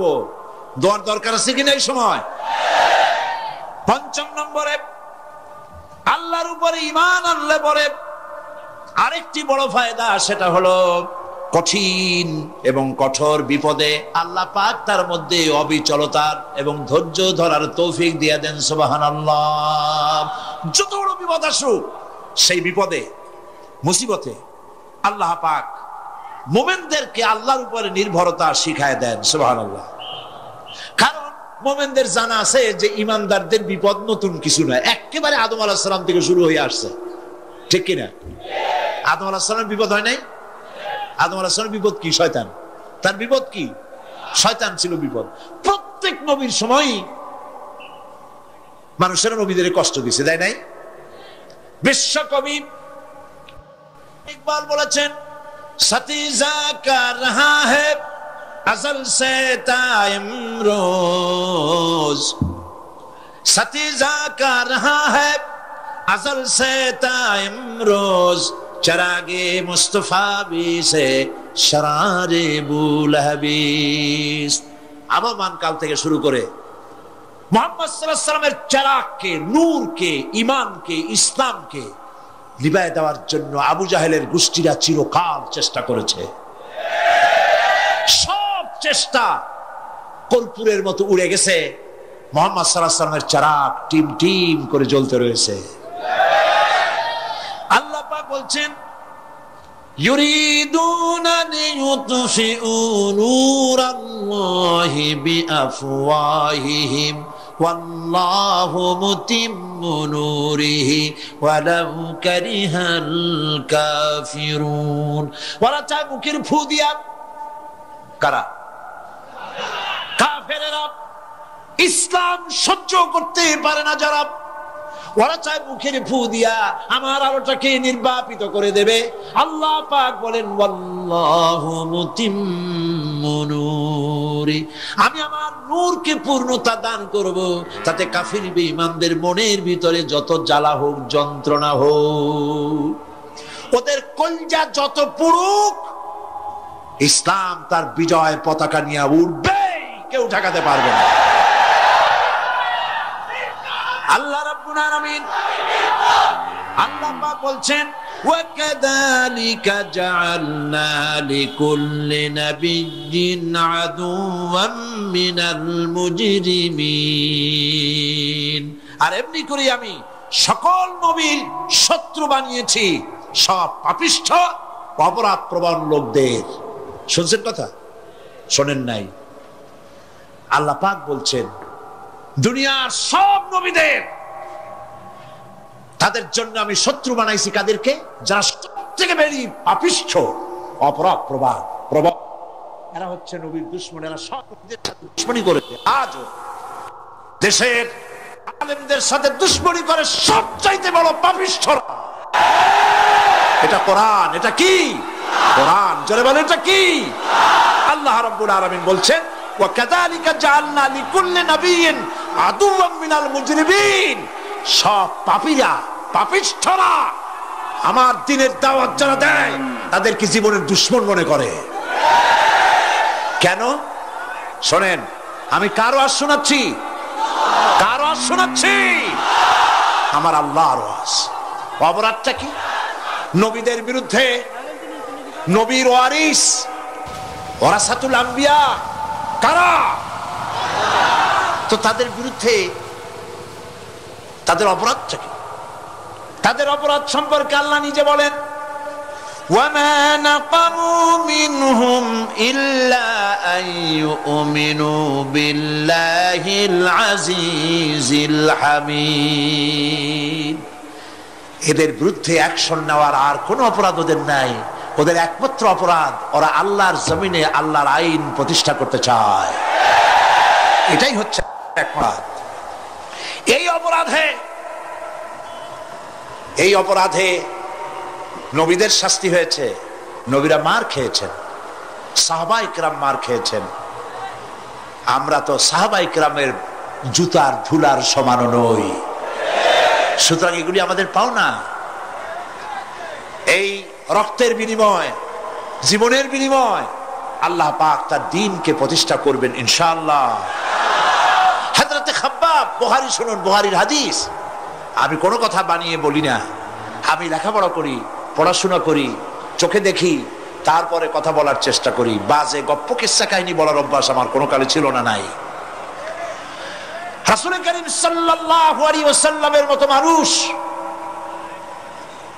ওনার মতো মানুষ, আহারে, তার চাইতে শ্রেষ্ঠ মানুষ কি পৃথিবীতে আছে? তিনি মার খাইছেন না খান নাই? আহা, কিভাবে তাকে মারলো! গলায় চাদর দিয়ে পেঁচাইয়া আছাড় মেরে ফেলে দিয়ে তারপরে তাকে প্রহার করা হয়েছে। আবু জাহেল মেরেছে, বেহুশ হয়ে গেছেন হুজুর। হযরতে হামজা তখনও কাফের ছিলেন। শিকার থেকে ফিরে এসে মুহাম্মদ সাল্লাল্লাহু আলাইহি ওয়াসাল্লামের অবস্থা দেখে পায়ের রক্ত মাথায় উঠে গেছে। আপন ভাইয়ের ছেলে, আর এমন ছেলে। চলে গেলেন আবু জাহেলের বাড়ি, বললেন, আবু জাহেল, তুই নাকি মুহাম্মদ সাল্লাল্লাহু আলাইহি ওয়াসাল্লাম মারছিস, কেন মারলি?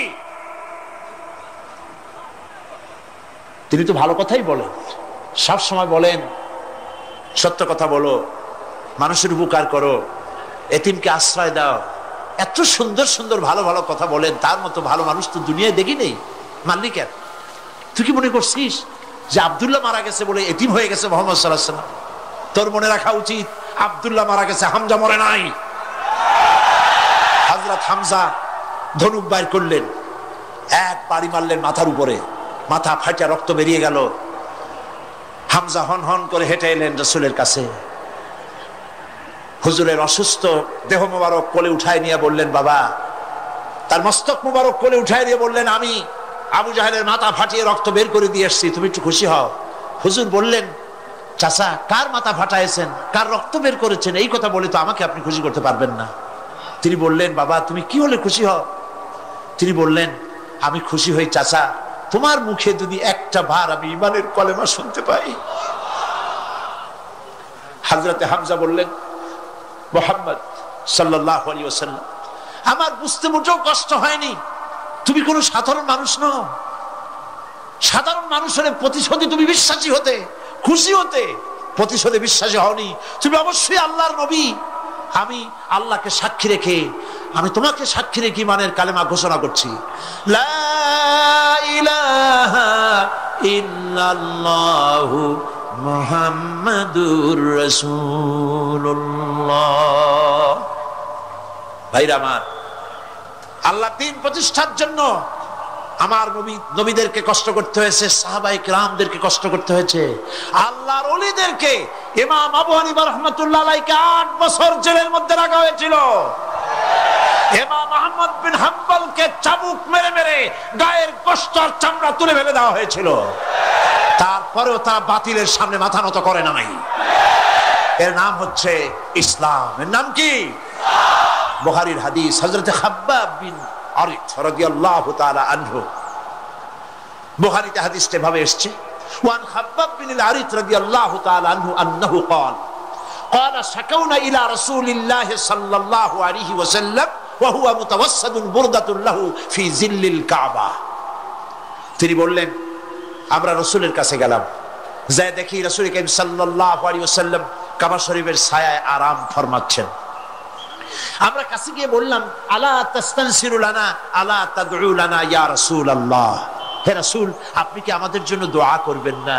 আমরা তো মার খেতে খেতে শেষ হয়ে গেলাম। আমাদের খাব্বাবকে, খুবাইবকে, আম্মারকে, সুমাইয়াকে মেরে শেষ করে দিল।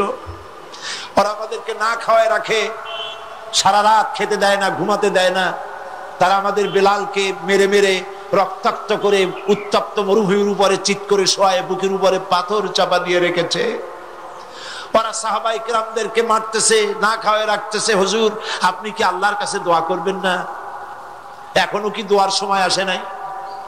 হাদিস শরীফে এসেছে, হুজুর সাল্লাল্লাহু আলাইহি ওয়াসাল্লাম উঠে বসলেন, বললেন, ও খাব্বাব, তোমাদের আগে এই পৃথিবীতে যারা দ্বীনের দাওয়াত নিয়ে এসেছিলেন, সমকালীন রাষ্ট্র শক্তি তাদেরকে ধরত, ফায়ুহাজুর রাজুলু ফায়ুহফারু লাহু ফিল আরদ, তাদেরকে ধরে তাদের জন্য কবর খনন করা হতো জীবিত মানুষের জন্য। ফায়ুজালু ফিহা, এরপরে সেই গর্তের ভিতরে তার কোমর পর্যন্ত গেড়ে দেওয়া হতো। সুম্মা ইউতা বিল মানশার, এরপরে করাত আনা হতো। ফায়ুদাউ আলা রাসিহি, এরপরে সেই করাত তার মাথার উপরে রাখা হতো। ফায়ুজালু নিসফাইন, করাত দিয়া ঘষে ঘষে চিরে চিরে জীবিত মানুষকে দ্বিখণ্ডিত করে ফেলে দেওয়া হতো।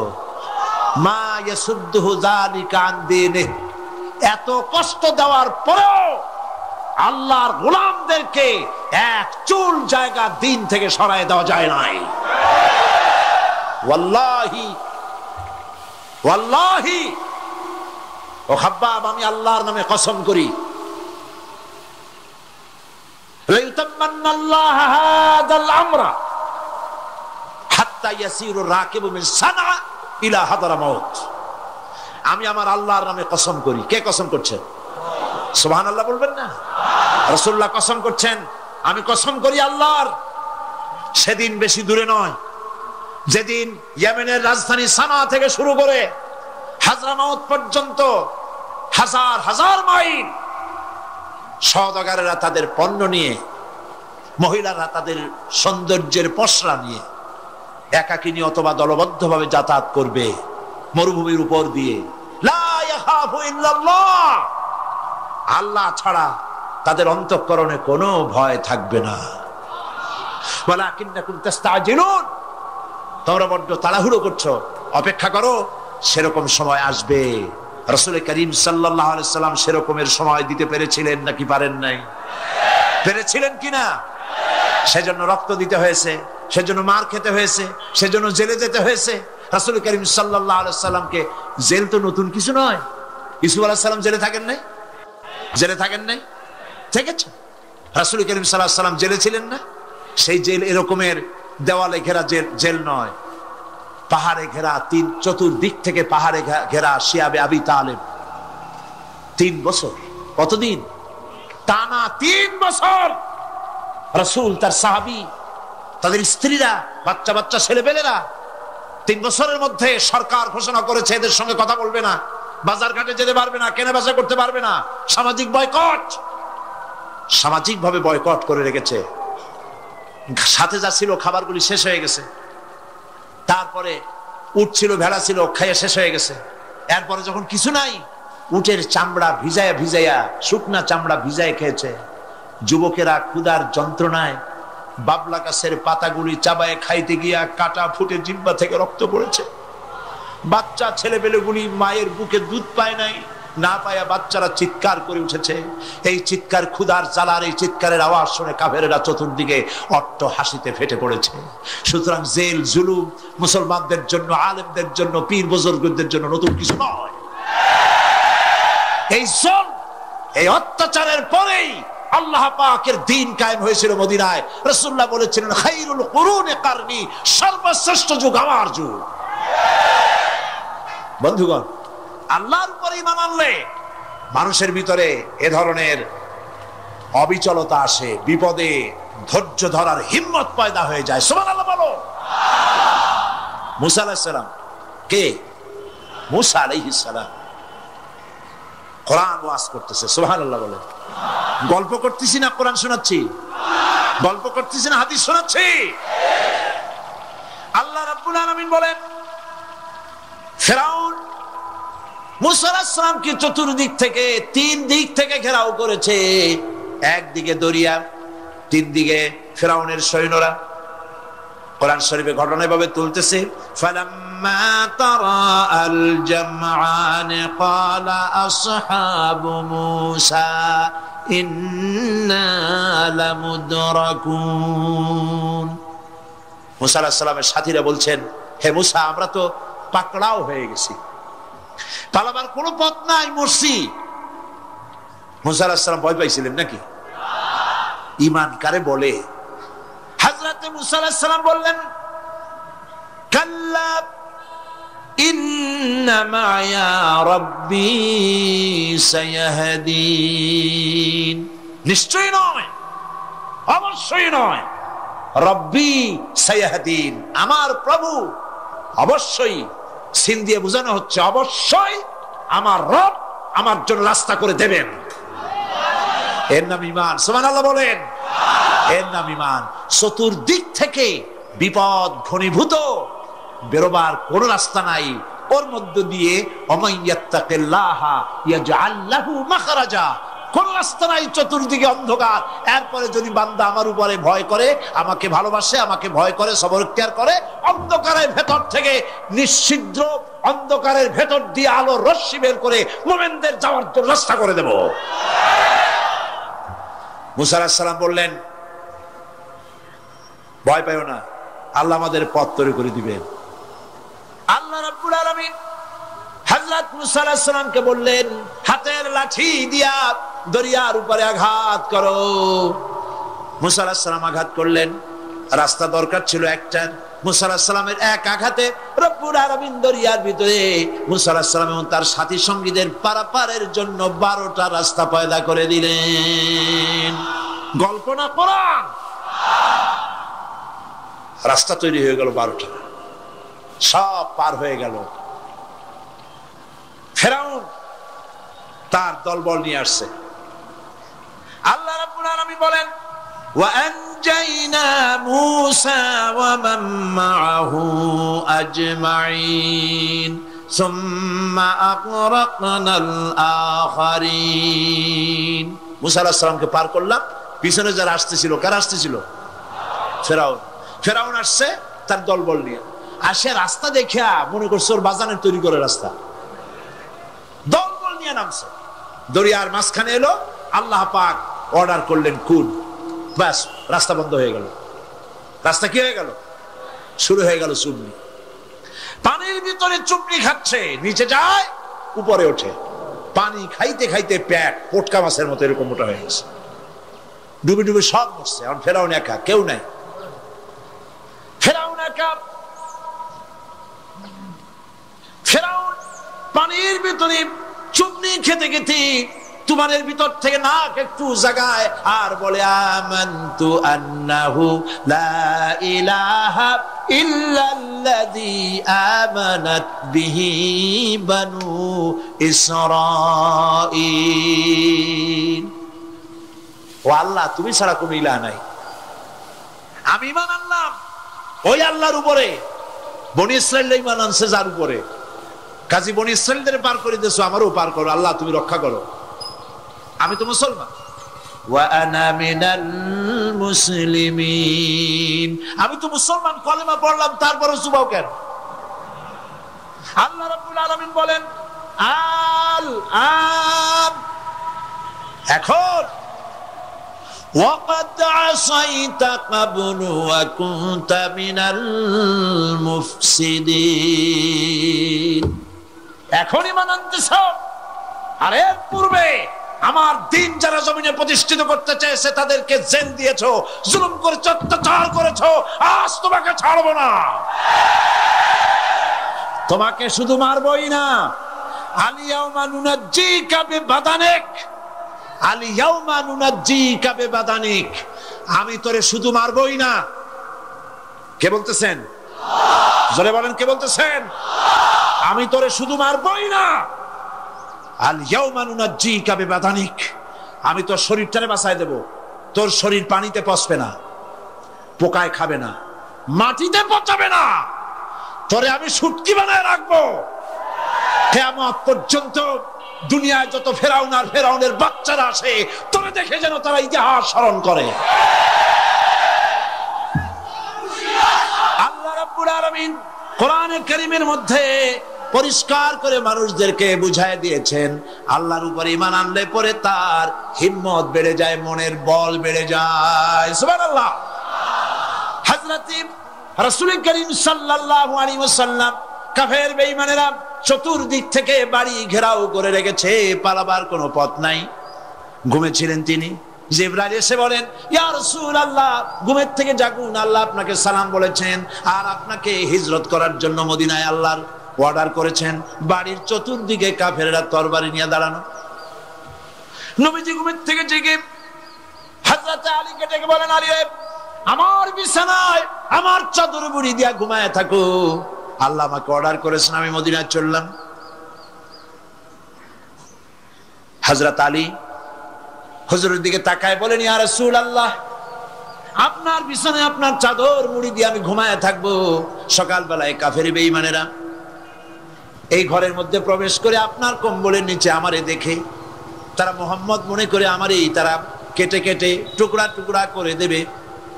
আমার কোনো আপত্তি নাই, কোনো ভয় নাই, কোনো চিন্তা নাই, কোনো দুঃখ নাই, বরং আমার মনের মধ্যে এটাই তৃপ্তি হবে যে আমি আলীর জীবনের বিনিময় আল্লাহর নবী দুনিয়ায় বেঁচে থাকেন। নবীজি ঘরের থেকে বেরোলেন, চতুর্দিকে দেখেন কাফের বেঈমানেরা দাঁড়ানো, শত শত কাফের, হাতে তরবারি। হুজুর সাল্লাল্লাহু আলাইহি ওয়াসাল্লাম এক মুষ্টি বালু হাতে নিলেন, এক মুঠো বালু হাতে নিয়ে ফু দিয়া বালুগুলো ছেড়ে দিলেন। ঘরের চতুর্দিকে যত কাফের ছিল সবগুলির চোখের মধ্যে বালি ঢুকে গেছে। চোখের মধ্যে যদি বালি ঢোকে তাহলে কি মজা লাগে না? দুই হাত দিয়া সমানে ঘষা শুরু করছে কাফেরেরা, দুই চোখ আঙ্গুল দিয়া ঘষাঘষি করছে। এই ফাঁক দিয়া নবীজি বেরিয়ে গেলেন, একটা কাফেরও দেখে নাই নবী কোথায় গেলে।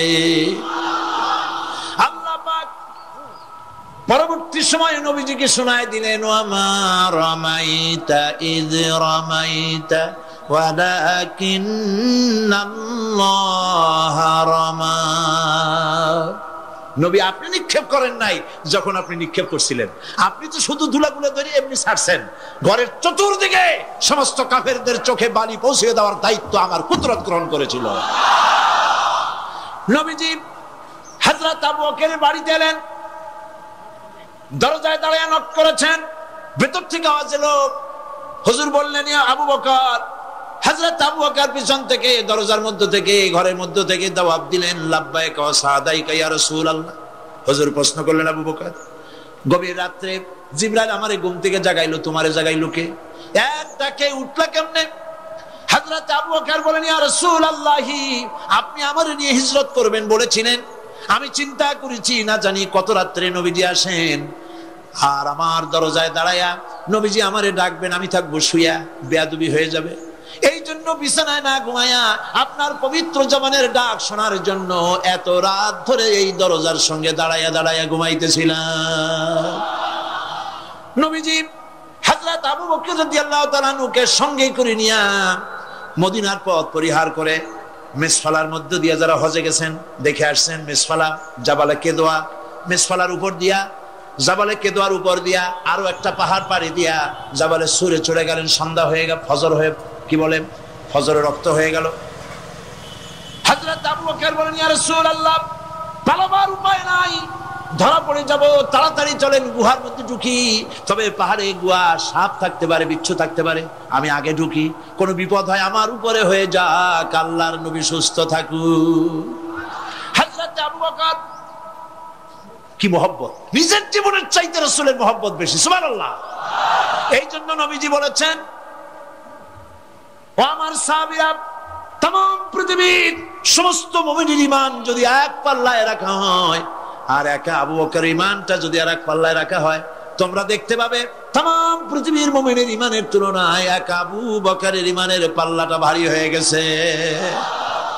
হযরত আবু বকর গুহা সাফ করে হুজুরকে ডাকলেন, হুজুর ভিতরে ঢুকলেন, বলেন, আবু বকর, সারা রাতের একটা বিরাট অংশ হাঁটছি, পাহাড় বেয়েছি, কষ্ট হয়েছে, তুমি একটু বসো, তোমার উরুর ঘরে মাথা রেখে আমি একটু ঘুমায় যাই।